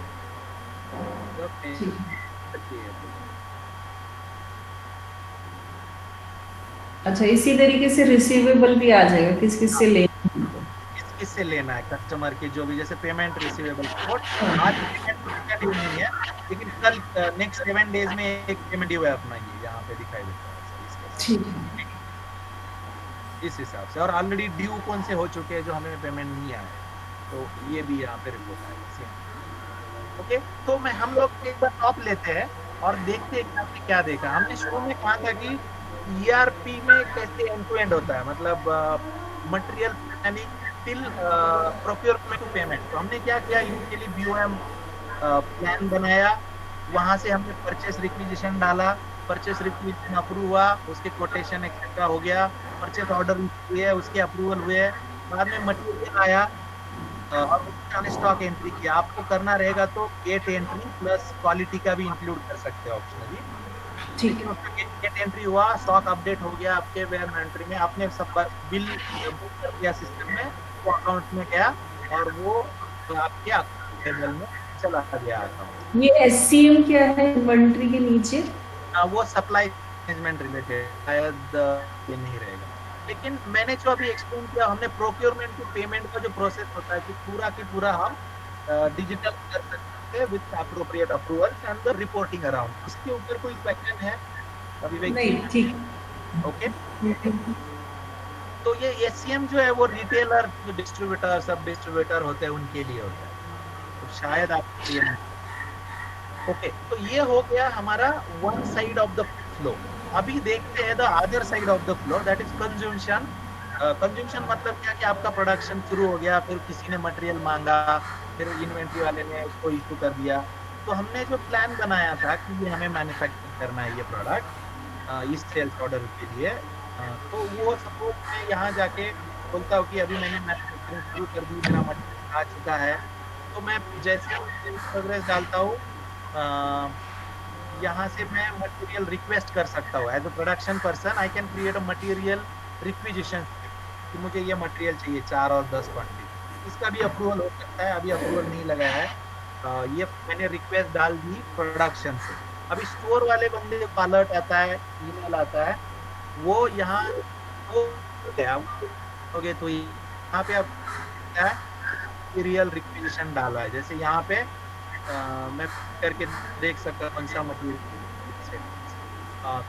मटेरियल रिक्विजिशन यहाँ पे है। यहाँ पे ओपन करूँगा तो यहाँ पे दिखाई देता है कितना रिक्विजिशन है, कितना इन हैंड है। और वो स्टोर वाला जब मटेरियल निकालेगा स्टोर से, उस यहाँ पे वो इशू का एंट्री डालेगा, स्टॉक इशू। तो यहाँ जाके मैं वो स्टॉक इशू का एंट्री करता हूँ। मैंने सारे आइटम तो तब ये निकाले स्टोर से, उसमें यहाँ पे एंट्री करेंगे, वो सेम क्वांटिटी रहेंगे तो यहाँ पे टिक मार्क करेंगे तो कॉपी हो जाएगा ये 4 और 10 सेव एज ड्राफ्ट, और इसको फाइनलाइज कर दिया मैंने। तो अभी ये जो आइटम्स है ये कम हो गए स्टोर से, और वो प्रोडक्शन में दिखाई देगा। अभी कम हो गए, वो कैसे पता चलेगा, एक मैं रिपोर्ट दिखाता हूँ, करंट स्टॉक में देख पाएंगे हम। लेकिन इन्वेंट्री के बहुत सारे रिपोर्ट है, उसमें का एक रिपोर्ट है स्टॉक ट्रांजैक्शन। वो 2 डेट रेंज के बीच में कौन से आइटम मूव हो गए, कहाँ से कहाँ, वो पता चलता। तो यहाँ पे अभी जो 12/5 हमने क्या किया था, ये स्टॉक इशू किया था। तो यहाँ पे वो बता रहा है कि ये जो क्वांटिटी है सैंपल आइटम 1 और सैंपल आइटम 2, उसका मूवमेंट हो गया, कहाँ से कहाँ मूवमेंट हो गया वो यहाँ पे पता चलेगा आपको। पहले कितना था, कितना इशू हो। जैसे ये मैंने DR मतलब इशू हो गया, पहले 372 था, 10 इशू किया तो अभी 362 रह गया बिकॉज ऑफ स्टॉक इशू। तो इस तरीके से यहाँ पे हम कैप्चर कर सकते, कोई भी स्टॉक आया गया तो उसका ट्रैक होगा। सिमिलरली हमने मॉर्निंग में या 10-15 मिनट पहले स्टॉक रिसीव डाला था, ये स्टॉक रिसीव, तब ये 6:28 था जो मैंने स्क्रीनशॉट लेके रखा है यहाँ पे, 15:28, और उसका 4 क्वांटिटी ऐड हो गया था, तो वो 15:32 हो गया था because of stock receive number 40 तो एंड सो। तो यहाँ पे उसका लीजर मेंटेन होता है स्टॉक का, जो भी आता है जाता है, जो इन होता है कंज्यूम होता है, तो उसका रिपोर्ट रहेगा। इसके वजह से ये यूसीएल क्या है आफ्टर क्वांटिटी के बाद? यूएम, यूओएम, यूनिट ऑफ मैनेजमेंट, या यूनिट ऑफ मेजर, कि नंबर में है, केजी में है, काउंट्स में है। मतलब ये 9 सपोज ये नंबर है तो ये क्या है एग्जैक्टली, तो ये नंबर्स ऑफ यूनिट हमने लिए। केजी में रहेगा तो इतना केजी दिया या लिया ऐसा। ओके, मतलब ये आप चाहे वैसे फिल्टर करके देख सकते हैं। फॉर एग्जांपल मुझे सिर्फ इस वेयर हाउस का देखना है। अभी आप देखेंगे यहाँ सारे वेयर हाउस का दिखाता है, workshop warehouse, default warehouse. मैं यहाँ जाके फिल्टर करता हूँ और मुझे देखना है सिर्फ इस डिफॉल्ट वेयर हाउस का, तो सिर्फ उसी वेयर हाउस का इस डेट रेंज के बीच में जो मूवमेंट हुआ मटेरियल का वो आ जाएगा। मुझे सिर्फ आज का देखना है। सॉरी, जो हमने MRP रन की थी तो उसमें PR जनरेशन हुआ था, हाँ, उसके साथ कुछ वर्क ऑर्डर जनरेट भी हुए होंगे प्रोडक्शन ऑर्डर्स के लिए। क्या क्या जनरेट हुआ होगा आपने कहा? प्रोडक्शन ऑर्डर या वर्क ऑर्डर या जॉब ऑर्डर, कुछ भी बोल सकते हो आप अपने MRP में। हाँ, हम प्रोडक्शन प्लान बोलते हैं उसके लिए। ठीक है, उसके अगेंस्ट में जो प्रोडक्शन प्लान नंबर जो जनरेट हुआ है, हाँ, बेसिकली जो हमारा स्ट्रक्चर है वो ये है कि हम जैसे ही हमारे पास कोई नया ऑर्डर आता है तो हम उसको एक जॉब ऑर्डर दे देते हैं, उसी टाइम एक नंबर दे देते हैं उस जॉब को। हाँ, उस सप्लायर कस्टमर के लिए हमें ये जॉब बनाना है, तो वो जॉब उस नंबर के थ्रू पूरा जॉब कार्ड पे पूरा इश्योरेंस में वो हम ट्रैक करते हैं। करेक्ट। तो इधर भी है, हमने क्या किया था, मैं आपको दिखाता हूँ। वो ट्रैकिंग है, एंड तक ट्रैकिंग है। जैसे हमने ये प्रोडक्शन प्लान बनाया था 20 नंबर का, और फिर ये इस सेल्स ऑर्डर के अगेंस्ट, तो ये हो गया जॉब ऑर्डर। तो अब हमने जो इन्वेंट्री डाला ना, हर परचेज ऑर्डर इस जॉब ऑर्डर के लिए है, वो सब जगह पे कैरी हुआ था।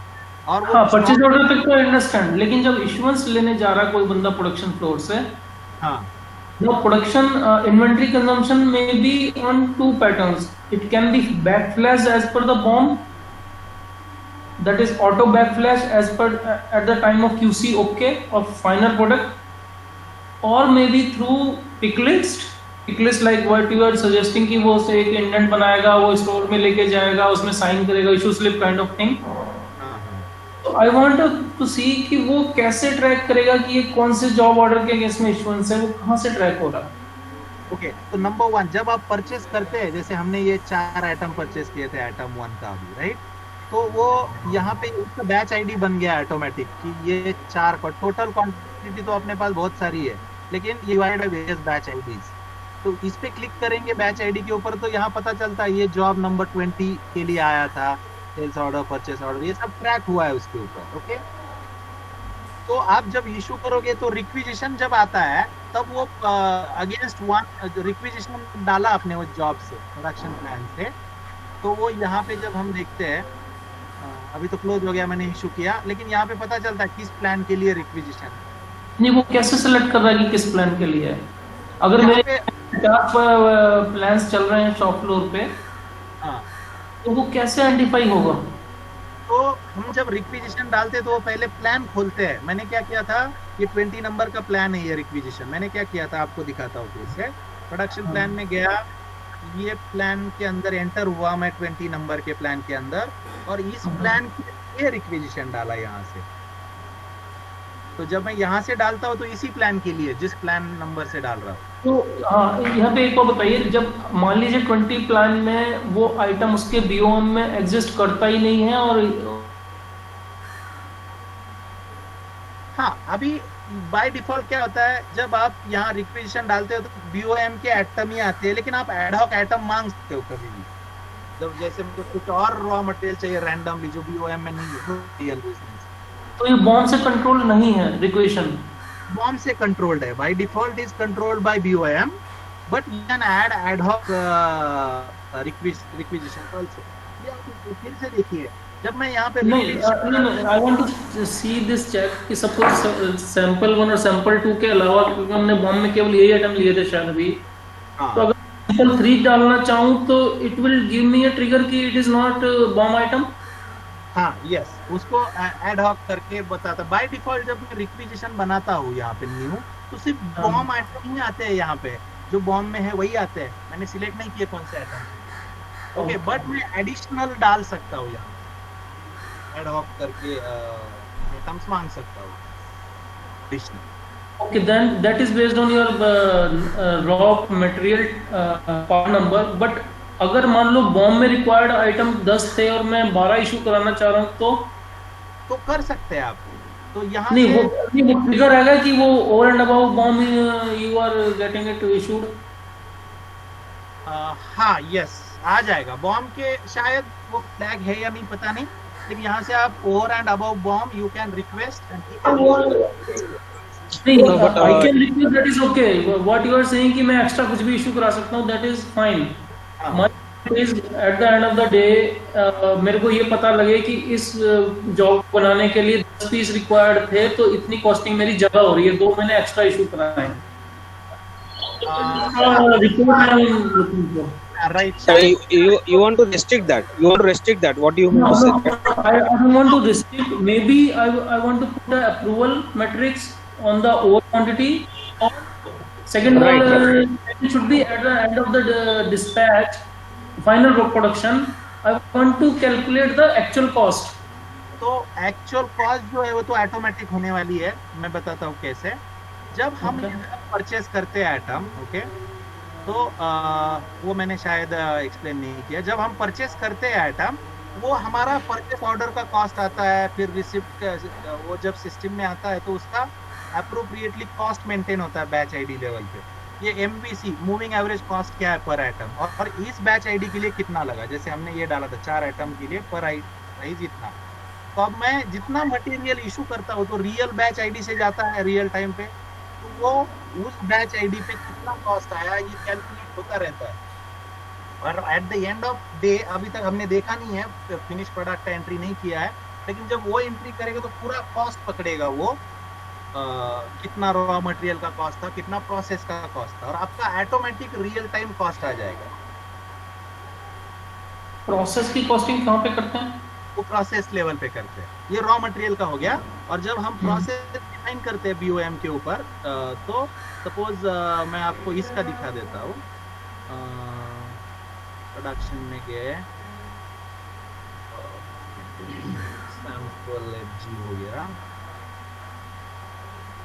तो यहाँ पे प्रोसेस स्टेप्स की कौन से प्रेस, अभी मैंने एक असेंबलिंग स्टेप डाल दिया, तो इसका कॉस्ट क्या है, तो पर यूनिट मैं यहाँ पे डाल सकता हूँ इतना कॉस्ट आता है इस बिल ऑफ मटेरियल के लिए, इतना पैसा लगता है टू असेंबल।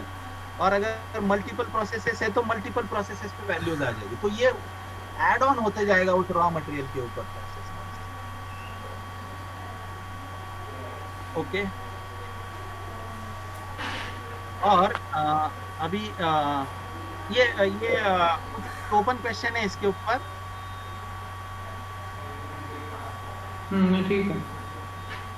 ओके, तो और रिक्विजिशन हमने डाला था, मटेरियल आया, अभी मैंने क्या किया, ये क्लोज भी हो गया क्योंकि मटेरियल इशू। हाँ, एक और क्वेश्चन था, जो मेरी WIP कॉस्ट है, हाँ। आपने कहा कि वो रिक्वेशन बनाने के बाद स्टोर्स में गया, उसने इशू करा लिया। अब दो तरीके हैं, उसको इशू कराने के बाद वो स्टॉक आउट 100% तो हुआ नहीं है, वो मेरे WIP में ट्रांसफर हो गई है इन्वेंटरी, तो वो WIP में दिखाता है, यहाँ पे वो दिखाएगा WIP लाइन स्टॉक बोलेंगे। अच्छा, आप उसका अच्छा, तो यहाँ पे वो दिखाई देगा। ओके, तो यहाँ इसीलिए वो WIP में आ गया। अभी कंज्यूम जब मैं रिपोर्ट डालूंगा कि असेंबल हो गया, फॉर एग्जांपल अभी मैं डाल रहा हूँ, ये रिपोर्ट है, मैंने ये प्रोसेस कर दिया। अभी प्रोसेस है, अगर आपका कटिंग मोल्डिंग प्रोसेस होता शायद कोई किसी आइटम के लिए, तो वो कॉस्ट ऐड करते जाएगा उस आइटम में। ओके, तो अभी मैं असेंबलिंग डाल रहा हूँ, यहाँ पे डाल रहा हूँ, ये तो आइटम का असेंबलिंग किया मैंने, ये इनपुट कंज्यूम हो जाएगा WIP से, तो इतना माइनस हो जाएगा WIP से 410। ओके, और ये सैंपल FG का 2 ऐड हो जाएगा, तो ये मैं यहाँ पे डाल दिया उसका क्या। अब WIP अप्रोप्रिएटली वो स्टॉक कम हो गया इन आइटम्स का, वो देखना रहेगा, क्योंकि मैंने कैप्चर नहीं किया था, इन्वेंटरी जाके देखेंगे। और ये फिनिश गुड है, इसमें ऐड हो गया उसको प्रो क्वांटिटी, फिर से हम वो स्टॉक ट्रांजैक्शन रिपोर्ट में देखते हैं। WIP मतलब वर्कशॉप था, तो आप देख सकते हैं कि ये 10 कम हो गया, ये 4 कम हो गया, और फिर पहले 912 था, अभी 908 ही बच गया है सैंपल आइटम का। और जो FG है, ये FG क्रेडिट हो गया वो WIP में, पहले 1701 था, 2 ऐड हो गया, इतना हो गया। और अभी ये बैच आईडी ये है, अभी इस बैच आईडी को मैं देखता हूँ, मैं करंट स्टॉक में आपको दिखाता हूँ वो बैच आईडी जो अभी बनी हमने है, वर्कशॉप 1 आइटम 1, तो इसका यहाँ पे इतना 24,000 कॉस्ट आ गया ये 2 का। क्यों? क्योंकि इसमें मटेरियल का भी कॉस्ट ऐड हो गया, प्रोडक्ट का हो गया, और ये रियल टाइम कॉस्टिंग हो गया कि ये 2 जो बैच आईडी वाले नंबर है जो हमने बनाए, तो उनको मुझे लिटरली इतना कॉस्ट आया, including raw material which is real time raw material consume and process cost. and this batch ID is linked to my job order. Job order, correct, यहाँ पे आप जाके देखिएगा तो वो उसको लिंक। Okay.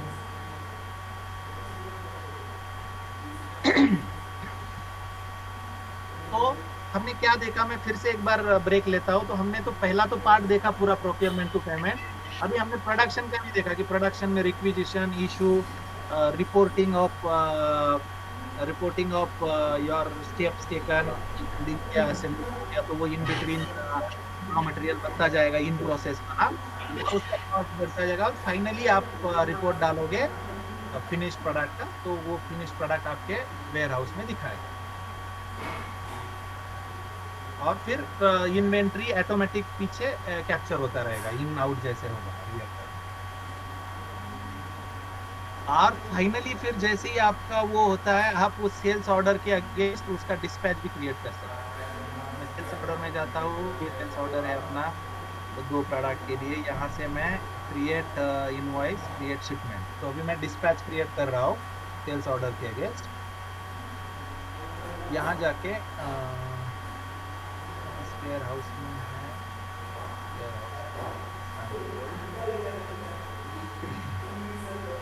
FG1 कितना क्वांटिटी है, 2 स्टेक्स हमें सेल करना है। और यहाँ से ये डिस्पैच अगर डालेंगे तो मैं एक काम करता हूँ, एक ही डिस्पैच करता हूँ अभी, तो वो रिपोर्ट भी पता चलेगा हमें कि लेकिन इसमें वो वर्क ऑर्डर नंबर कहाँ आ रहा है? ये सेल्स ऑर्डर नंबर है। जो आपने जिसके अगेंस्ट में वो बैच नंबर जनरेट किया था। अभी इनिशियली आपको एक बार दिखाया था कि आप जो ये करते हैं क्या, जब आइटम बनाते हैं इन्वेंट्री में, उसको 2 टाइप का बैच आईडी है, ऑटोमेटिक बैच आईडी और मैनुअल हाँ। बैच।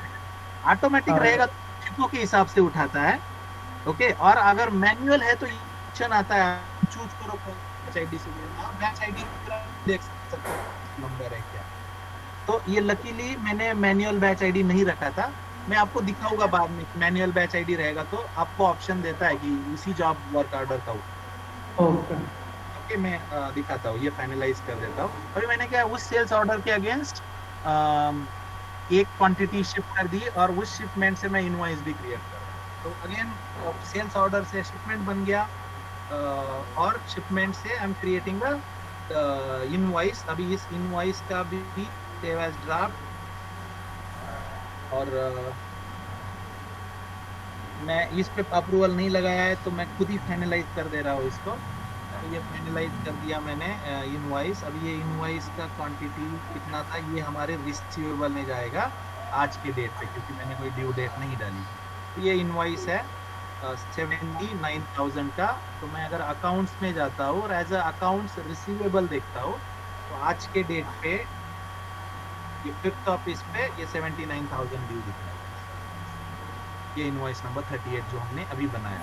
अभी उसका रिपोर्ट, सेल्स ऑर्डर का अगर आप रिपोर्ट देखना चाहे कि कितना ऑर्डर है, कितना डिस्पैच किया है, कितना बाकी है, तो यहाँ पे सेल्स ऑर्डर डिलीवरी रिपोर्ट है। इस 2 डेट रेंज के बीच में कितने सेल्स ऑर्डर आए, तो एक ही सेल्स ऑर्डर जो हमने आज डाला। तो यहाँ पे कितना क्वांटिटी ऑर्डर का था, कितना डिलीवर किया है, कितना पेंडिंग है, यहाँ पे ओपन करके करेंगे तो किस डिस्पैच नंबर के अगेंस्ट है वो भी दिख रहा है। सिमिलरली पेमेंट का रिपोर्ट है कि आपने इन सेल्स ऑर्डर के अगेंस्ट इस डेट रेंज में कितना पेमेंट, इनवॉइस कितना अमाउंट है, पेड कितना, पेंडिंग कितना, अभी पूरा की पूरा पेंडिंग है, अभी तक आया नहीं। तो ये पूरा एंड टू एंड। और आपने नोटिस किया रहेगा मैंने बहुत कुछ टाइप कहीं किया नहीं। एक तो एक डॉक्यूमेंट दूसरे में कन्वर्ट हो गया, या कभी टाइप किया तो सिर्फ लुकअप के लिए टाइप किया, जैसे किस सप्लायर को इशू करना है, सिर्फ कपल ऑफ कैरेक्टर टाइप के, पूरा सप्लायर का नाम नहीं टाइप किया, वो ऑटो कंप्लीट में आता है।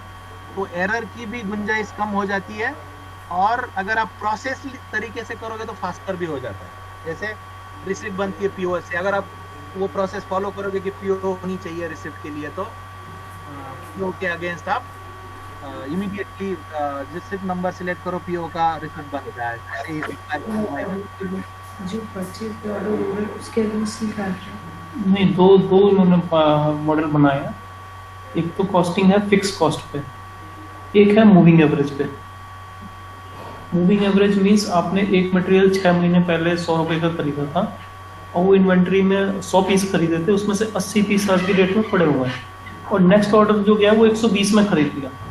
तो एवरेज कैलकुलेट करता है कि जो मेरी इन्वेंट्री है कुछ 100 पे है, कुछ 120 पे है, तो एवरेज उसकी कॉस्ट क्या है। अब हम जैसे हम परचेज ऑर्डर बनाते हैं, उस पे एमआरपी 100 है, हमने डिस्काउंट किया 60%, हाँ जी। 40 का खरीदा, हाँ, तो ये जो हमारी कॉस्ट निकल रही है स्टॉक से, जो हम इशू करा रहे हैं मटेरियल स्टोर से, उस पे निकल रही है कॉस्ट, या परचेज ऑर्डर पे किस कहाँ से हमारी कॉस्ट जनरेट हो रही है? जो आपका इन्वेंट्री है, मैं वही आपको बता रहा हूँ, मतलब इशू मटेरियल निकालता जाएगा और उसको ऐड करके कॉस्ट निकालेगा, तो हमें उसको स्टोर वाले को भी बताना पड़ेगा कि इसकी कॉस्ट है, वो तो बिल पे देखेंगे, बिल पे एंटर करेंगे। Ganesh, Yeah. Yes. There are two policies. Like when we try to calculate the consumption cost, it may be on fixed cost or it may be on a moving average cost. So on each item level, we can we select a particular policy or we can generate the report on both bases. You can get a report on both bases. One real time जो कि actual material का process को लगा वो, और जो हमारी PO cost है, सारा कॉस्ट है उसमें में आप प्रिंट करते हैं डायरेक्टली जो नहीं वो तो उनके पास नहीं वो तो नहीं एक्चुअली। अच्छा okay, now the question is, madam wants to ask कि मान लीजिए हमारा जो सप्लायर की कोटेशन है वो 100 रुपए की है, लेकिन हमने परचेज जो ऑर्डर दिया वो 60 रुपीज का दिया, उसने हमने उसको हार्ड नेगोशिएट करके 40% काट दिया, डिस्काउंट लिया।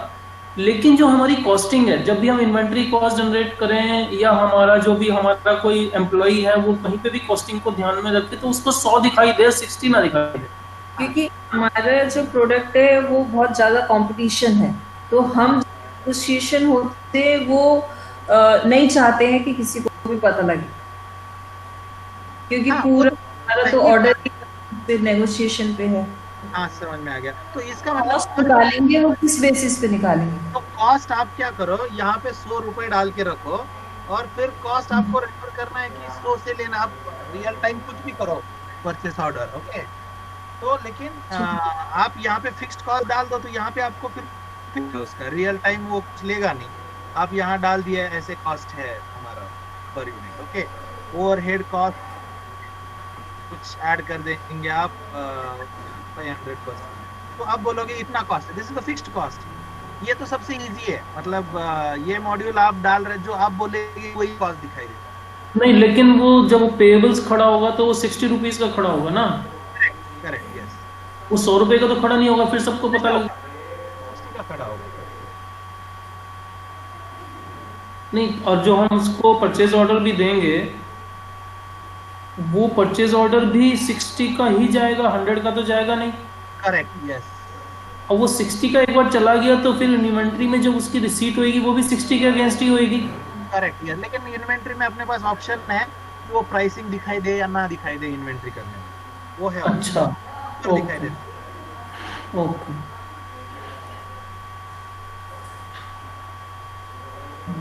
नहीं, अब मैं क्वेश्चन कुछ मैं केवल ये नहीं एक और क्लियर कर लेता हूँ। जो स्टॉक मैनेजर है हाँ, तो उसको वो 100 ही दिखाई दे जब भी वो अपनी इन्वेंट्री शो करे, यदि उसको प्राइस दिखे या नहीं वो इन्वेंट्री मैनेजमेंट में तो उसे चाहिएगा ना, हम उसे टारगेट भी देंगे कि इतना % आपको रखनी है, इतने करोड़ रखनी है, तो उस हाँ वैसा नहीं होगा। हमने क्या किया है, वो क्या है फिर आपको ही पता नहीं चलेगा कि क्या रियल कॉस्ट है, राइट। तो वहाँ पे रियल है, वहाँ पे आप हाइड करो, वहाँ पे हाइड करना पड़ेगा आपको कॉस्ट, वो तो एकदम स्ट्रेट फॉरवर्ड है। आप इन्वेंट्री में जाओ और सिर्फ एक कॉन्फ़िगरेशन फ्लैग है, उसको सिर्फ क्वांटिटी दिखाई देगी, यहाँ पे है रेस्ट्रिक्ट कॉस्ट, वो यूजर बेस्ड हो जाएगा कि इस यूजर को नहीं दिखाई देगी। और राइट, ये देखो ये यहाँ पे शो प्राइस करना है या नहीं करना है, ठीक है ओके। प्रोडक्शन, हाँ, अब प्रोडक्शन थोड़ा जो हमने प्लान किया है, आपने प्रोडक्शन प्लान को कैसे मैनेज करना है? मतलब क्या, मतलब कि जैसे हमारे फ्लोर पे पैनल्स का इस मंथ का टारगेट है 6 CR के पैनल बनने चाहिए, हाँ, तो उसमें मान लीजिए हमारी 10 जॉब्स आ रही हैं, हाँ, 10 ऑर्डर है, तो उनके फ्लो को, उनके जो अलग अलग प्रोसेस स्टेप्स हैं उन पे कैसे मैनेज करना है, उसका क्या डाटा फॉर्मेट है आपका प्रोडक्शन प्लान को मंथली मैनेज करने के लिए, कि आप पता गया कि भाई इस जॉब में ये प्रोसेस हो चुका है, नेक्स्ट इतने दिन में नेक्स्ट प्रोसेस हो जाएगा और ये डेट तक हम इसको रिसीव कर लेंगे, अचीव कर लेंगे। Correct correct. तो यहाँ पे प्लान बनाते जाते हैं, यहाँ आपका जॉब कार्ड जो कहते हैं, जॉब बनाते हैं तो प्लान बनाते हैं, उस पर काम चलता है, रिक्विजिशन होता है, आप प्रोसेसेस करते हो और वो प्रोडक्ट जो है बिल्ड होते जाता है, एक स्टेज में आता जैसे है। हमारे प्रोडक्शन में ना हर जॉब पे अप्रोक्सीमेटली 10 प्रोसेस हैं, 10 स्टेप्स हैं अलग अलग हाँ फाइनल बनाने तक। Right correct yes. तो वो हम वो डाल सकते हैं जॉब लेवल पे, जैसे मैंने यहाँ पे इम्पैक्ट सॉकेट पे शायद डाल के रखा है। आपका कुछ ग्राफिकल प्रेजेंटेशन नहीं इसमें कहीं भी दिखा मेरे को। है वो हम अभी तक वहाँ गए ही नहीं, डैशबोर्ड्स है बहुत सारे। तो यहाँ पे अच्छा। आप मल्टीपल स्टेप डाल सकते हैं, जैसे मैंने कटिंग डाला, शॉर्ट बास्टिंग डाला, हीटिंग डाला, आप और एडिशनल हाँ, सारे प्रोसेस डाल सकते हैं। हाँ, और ये भी मास्टर है, आप आपके हिसाब से डिफाइन करते हैं। नहीं तो क्वेश्चन ये था मैडम का कि जब मान लीजिए हमारे पास 10 शॉप्स हैं, हाँ इनको शॉप की कैपेसिटी पता है पर डे की, हाँ ठीक है। तो अब मेरे पास मान लीजिए बकेट अभी फुल नहीं है, वो एक सिनेरियो हो सकता है। एक फुल सिनेरियो हो सकता है कि मैं ओवरफ्लो हो रही है मेरी सेल्स बकेट। हाँ इन केस ऑफ से ओवरफ्लो, अगर मैं कोई नया प्रोडक्ट डालता हूं अपने सेल्स ऑर्डर के लिए, सेल्स ऑर्डर रिसीव करता हूं, तो उसकी एक टेंटेटिव कंप्लीशन डेट आपका सॉफ्टवेयर निकाल के दे सकता है कि since the bucket is already full, हाँ, तो नहीं है capacities or empty capacities whatever, and also the lead times of the component, this is the most suitable dispatch date. हाँ नहीं वो कैपेसिटी नहीं है। आप करते जा, आप वो मैनुअल रहेगा आपका कि प्रोडक्शन कब प्लान करना है, बट सिस्टम में नहीं है कि वो बताएगा आपको कि इस डेट पे हो सकता है ऑटोमेटिक डिपेंडिंग ऑन कैपेसिटी। तो अभी हमको जो प्रॉब्लम आ रही है ना वो यही आ रही है कि हमें ये नहीं पता कि ये तो आपने बोला कि आप खुद डालते रहो कि किस दिन क्या प्रोड्यूस करना है, लेकिन अभी हम खुद डालने की बात करते हैं ना फंस जाते हैं, क्योंकि ऑलरेडी चार जॉब ऑलरेडी चल रहे होते हैं शॉप फ्लोर पे। तो ये हम कस्टमाइज कर Support- सकते हैं। हाँ जी। अगर हम आप आइडिया देते हैं, मैं आपको सिर्फ आइडिया देता हूँ, आप क्या कर सकते हैं, हम यहाँ पे डिफाइन करते हैं, जब आप देखेंगे तो यहाँ पे हम मल्टीपल वर्कशॉप बना सकते हैं सिस्टम में। अभी ये जो प्लान चला वो चला वर्कशॉप नंबर 1 के ऊपर, एडिशनल वर्कशॉप कर सकते हैं, वर्कशॉप 2 3 4। अब ये आप कौन सा प्लान वर्कशॉप में डाल सकते हैं, तो मैं यहाँ पर वर्कशॉप कर लेता हूँ। तो आपको देना पड़ेगा, कुछ बताओ लॉजिक कैसे होगा कि वर्कशॉप का कैपेसिटी क्या है। तो यहाँ पे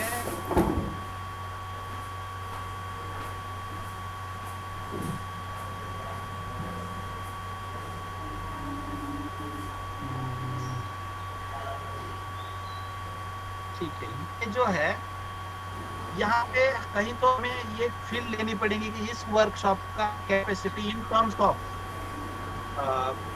यहाँ पे डालना पड़ेगा, और फिर प्लान करते समय आप वर्कशॉप सिलेक्ट करते हैं, राइट, कौन सा प्लान कहाँ पे चल रहा है।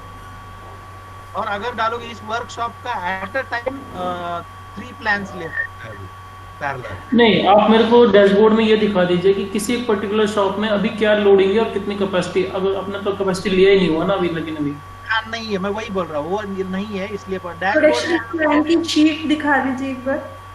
ये जो एक डेली प्लान है, यहाँ पे पता चलता है कि इस प्रोडक्ट का विदाउट डेट है ना, ये तो इसमें शेड्यूलिंग है ही नहीं। हाँ शेड्यूलिंग नहीं, ये तो सिर्फ इंफॉर्मेशन है कि नहीं, ये नहीं। तो हम अगर आपको बताएं कि भाई हमें किस तरीके से प्रोसेस चाहिए, तो आप क्या उस तरीके से जनरेट कर सकते हैं सॉफ्टवेयर हमारे लिए प्रोडक्शन प्लान?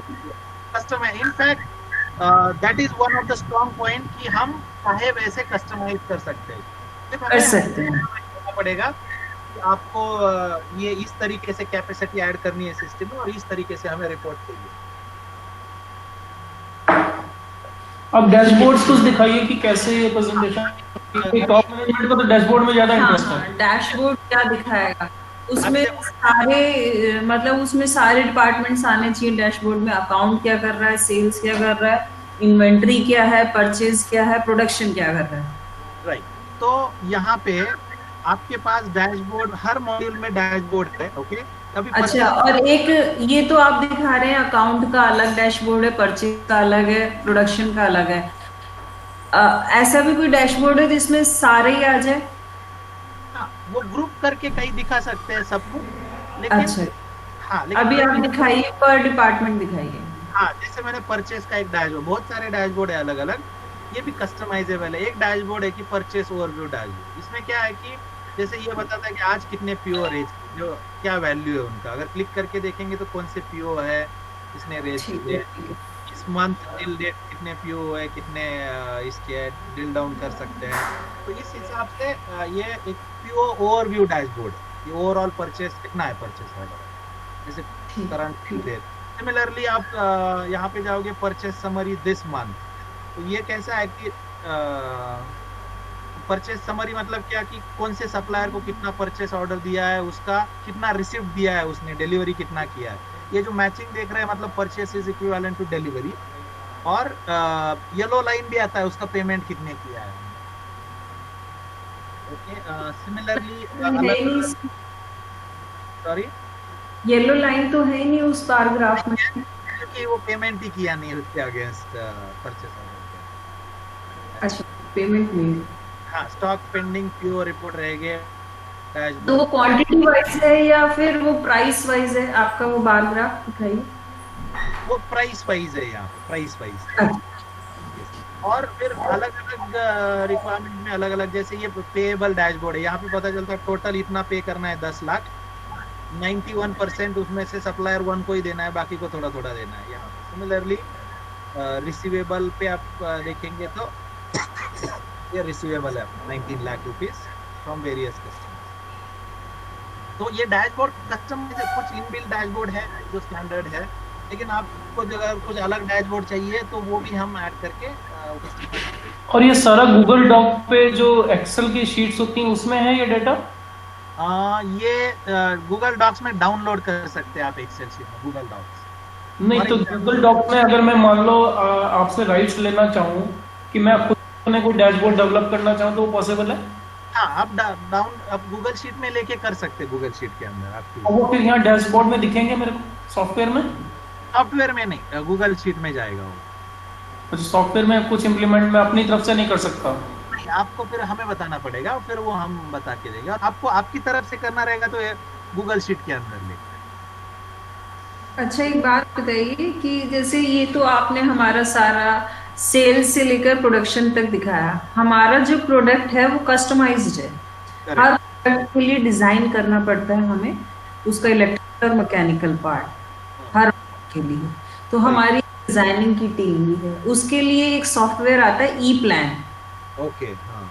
तो हम क्या उसको आपके प्रो ईआरपी के साथ सिंक्रोनाइज कर सकते हैं कि उन्होंने डिजाइन बनाया, आपके सॉफ्टवेयर ने उस डिजाइन से ही बीओक्यू बना दिया? हाँ, यस, वो कर सकते हैं। हमने बात की थी, वो जो बीओएम बनाते हैं वो उस डिजाइन से आप एक्सपोर्ट करोगे, इधर इंपोर्ट करोगे। वो फॉर्मेट हमें देखना पड़ेगा उस सॉफ्टवेयर का कैसा फॉर्मेट है, और उसके हिसाब से फिर चेंज करके, जो हमने पहले ही बात की थी इसके बारे में, जो आप उधर से बीओक्यू निकलता है वो बीओएम जाएगा।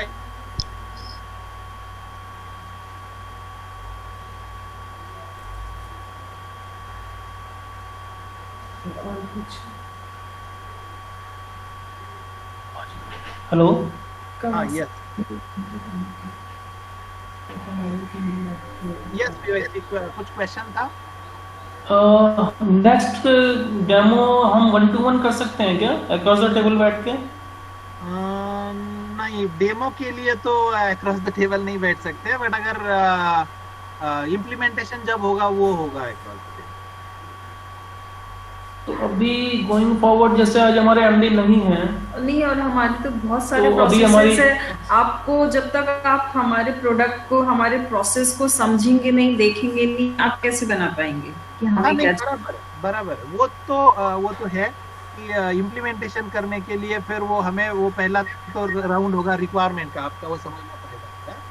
ओके, नहीं तो वो समझने के लिए तो वो आना ही समझने पड़ेगा के ना। लिए तो आना पड़ेगा। जब तक आप समझेंगे नहीं, हाँ, उस हिसाब से आप कहें कि भाई नहीं, इस प्रोडक्ट के हिसाब से नहीं हो पाएगा, या उस प्रोडक्ट के हिसाब से ये चीज नहीं है, ये चीज बेटर है, तो वो तो बाद में ही फाइनल होगा ना, जब तक आप हमारा देखेंगे नहीं कि क्या प्रोडक्ट है, क्या हमारी इन्वेंट्री है, किस तरह का प्रोसेसेस है।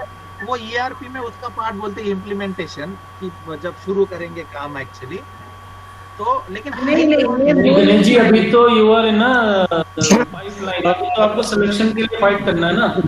नहीं, हम ये कह रहे हैं, आप मान लीजिए हमने आपको एक आपके नहीं can I interrupt over here? Can I interrupt over here? Ganesh ji, Yeah. can I interrupt over here? Yes, yes.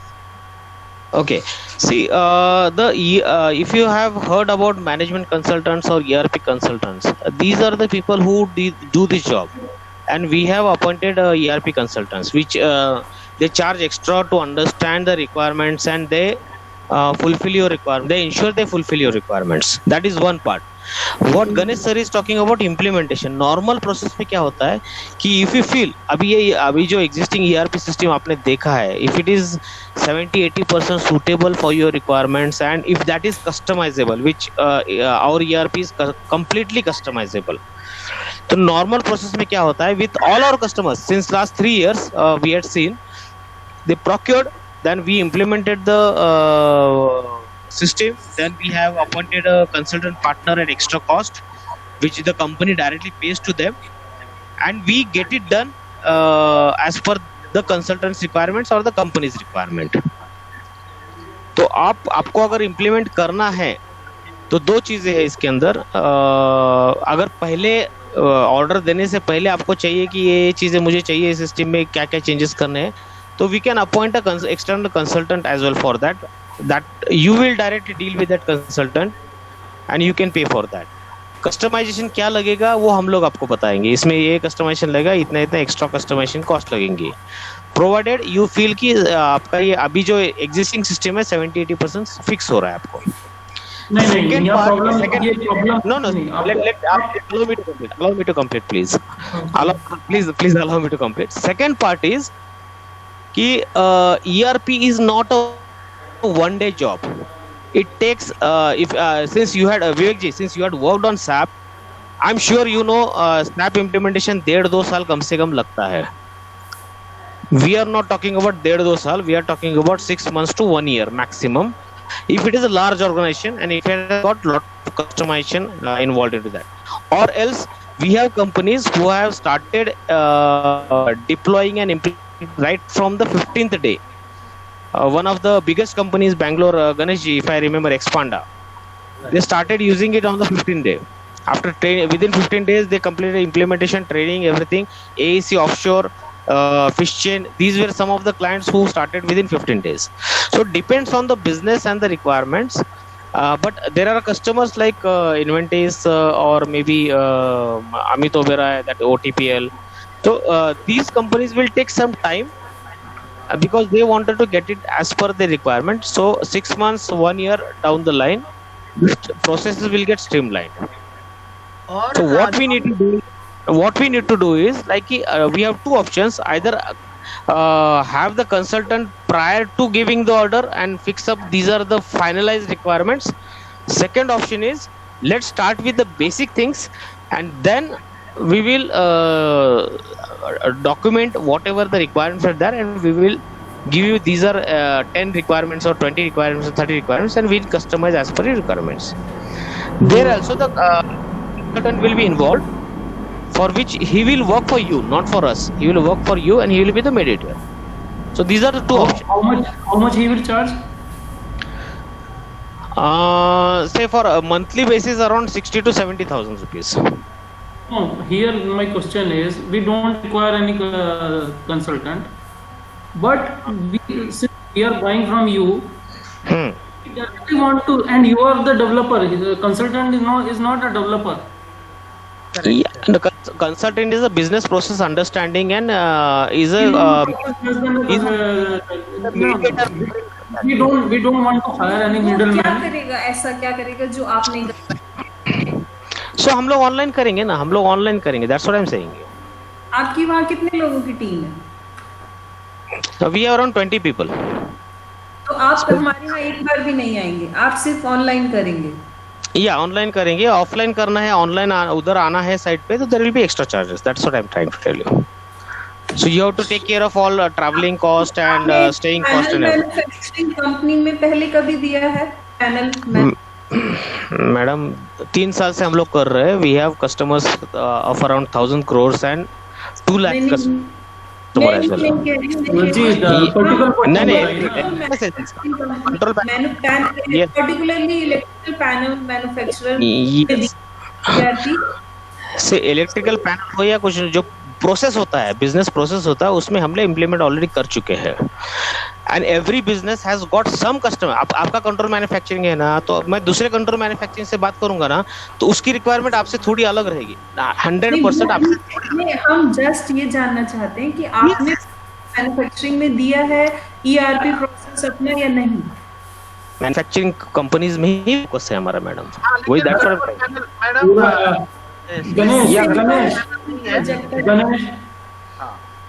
Ganesh our question is, आपका कोई क्लाइंट है जो पैनल मैन्युफैक्चरिंग कर रहा हो? डायरेक्ट क्वेश्चन है, डायरेक्ट 1 to 1 आंसर दे. नहीं है पैनल में इलेक्ट्रॉनिक्स में है, दूसरे मैन्युफैक्चरिंग. मतलब simple question we are asking. Correct. Yes units में दिया है आपने. Sorry,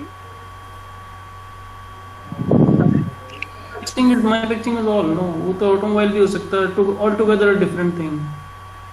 yes, correct, but that's what probably Suraj ji was not answering the question and explaining कि आपने देखा होगा कि वो सिर्फ प्रोडक्शन छोड़ के बाकी सब मॉड्यूल सेम होते हैं.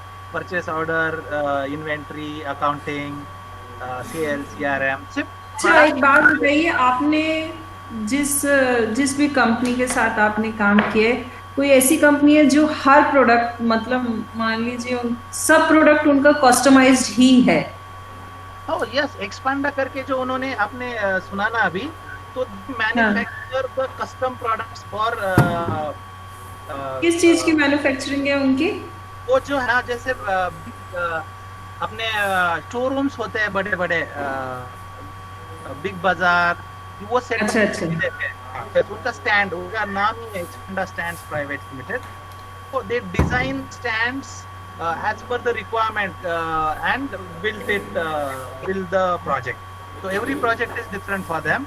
और मैं और एक बता दूं आपको, जो नॉर्मली क्या होता है कि ERP इम्प्लीमेंट करते हैं ना, हम फेजेस में करते हैं. तो नॉर्मली फेज 1 में हम वही लेते हैं जो ऑलरेडी है, इमीडिएटली यूज कर सकते हैं. 2 में वो लेते हैं जो जैसे कि फेज 1 में आप कौन कौन से प्रोसेस लेते हैं? फेज 1 में नॉर्मली हम परचेस, इन्वेंट्री, सेल्स, अकाउंटिंग लेते हैं. ओके.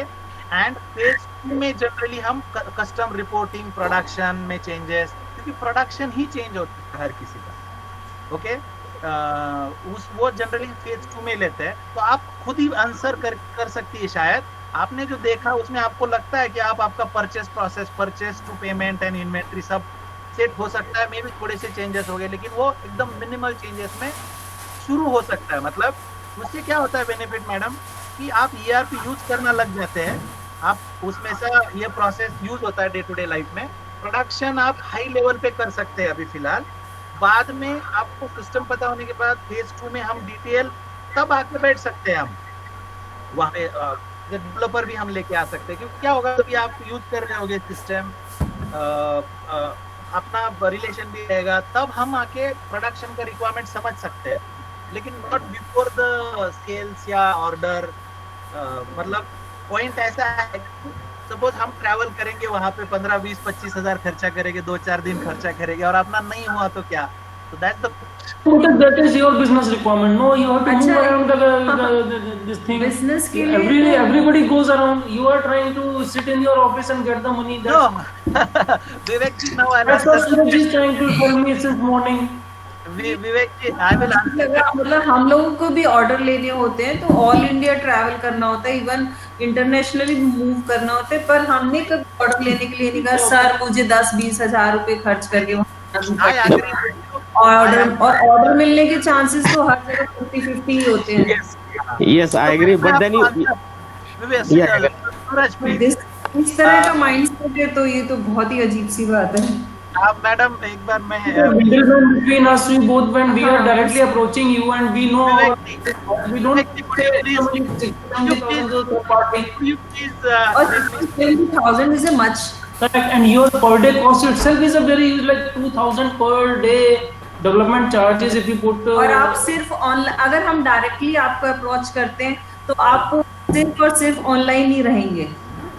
मैं आपको और एक बार आंसर करता हूँ. ओके.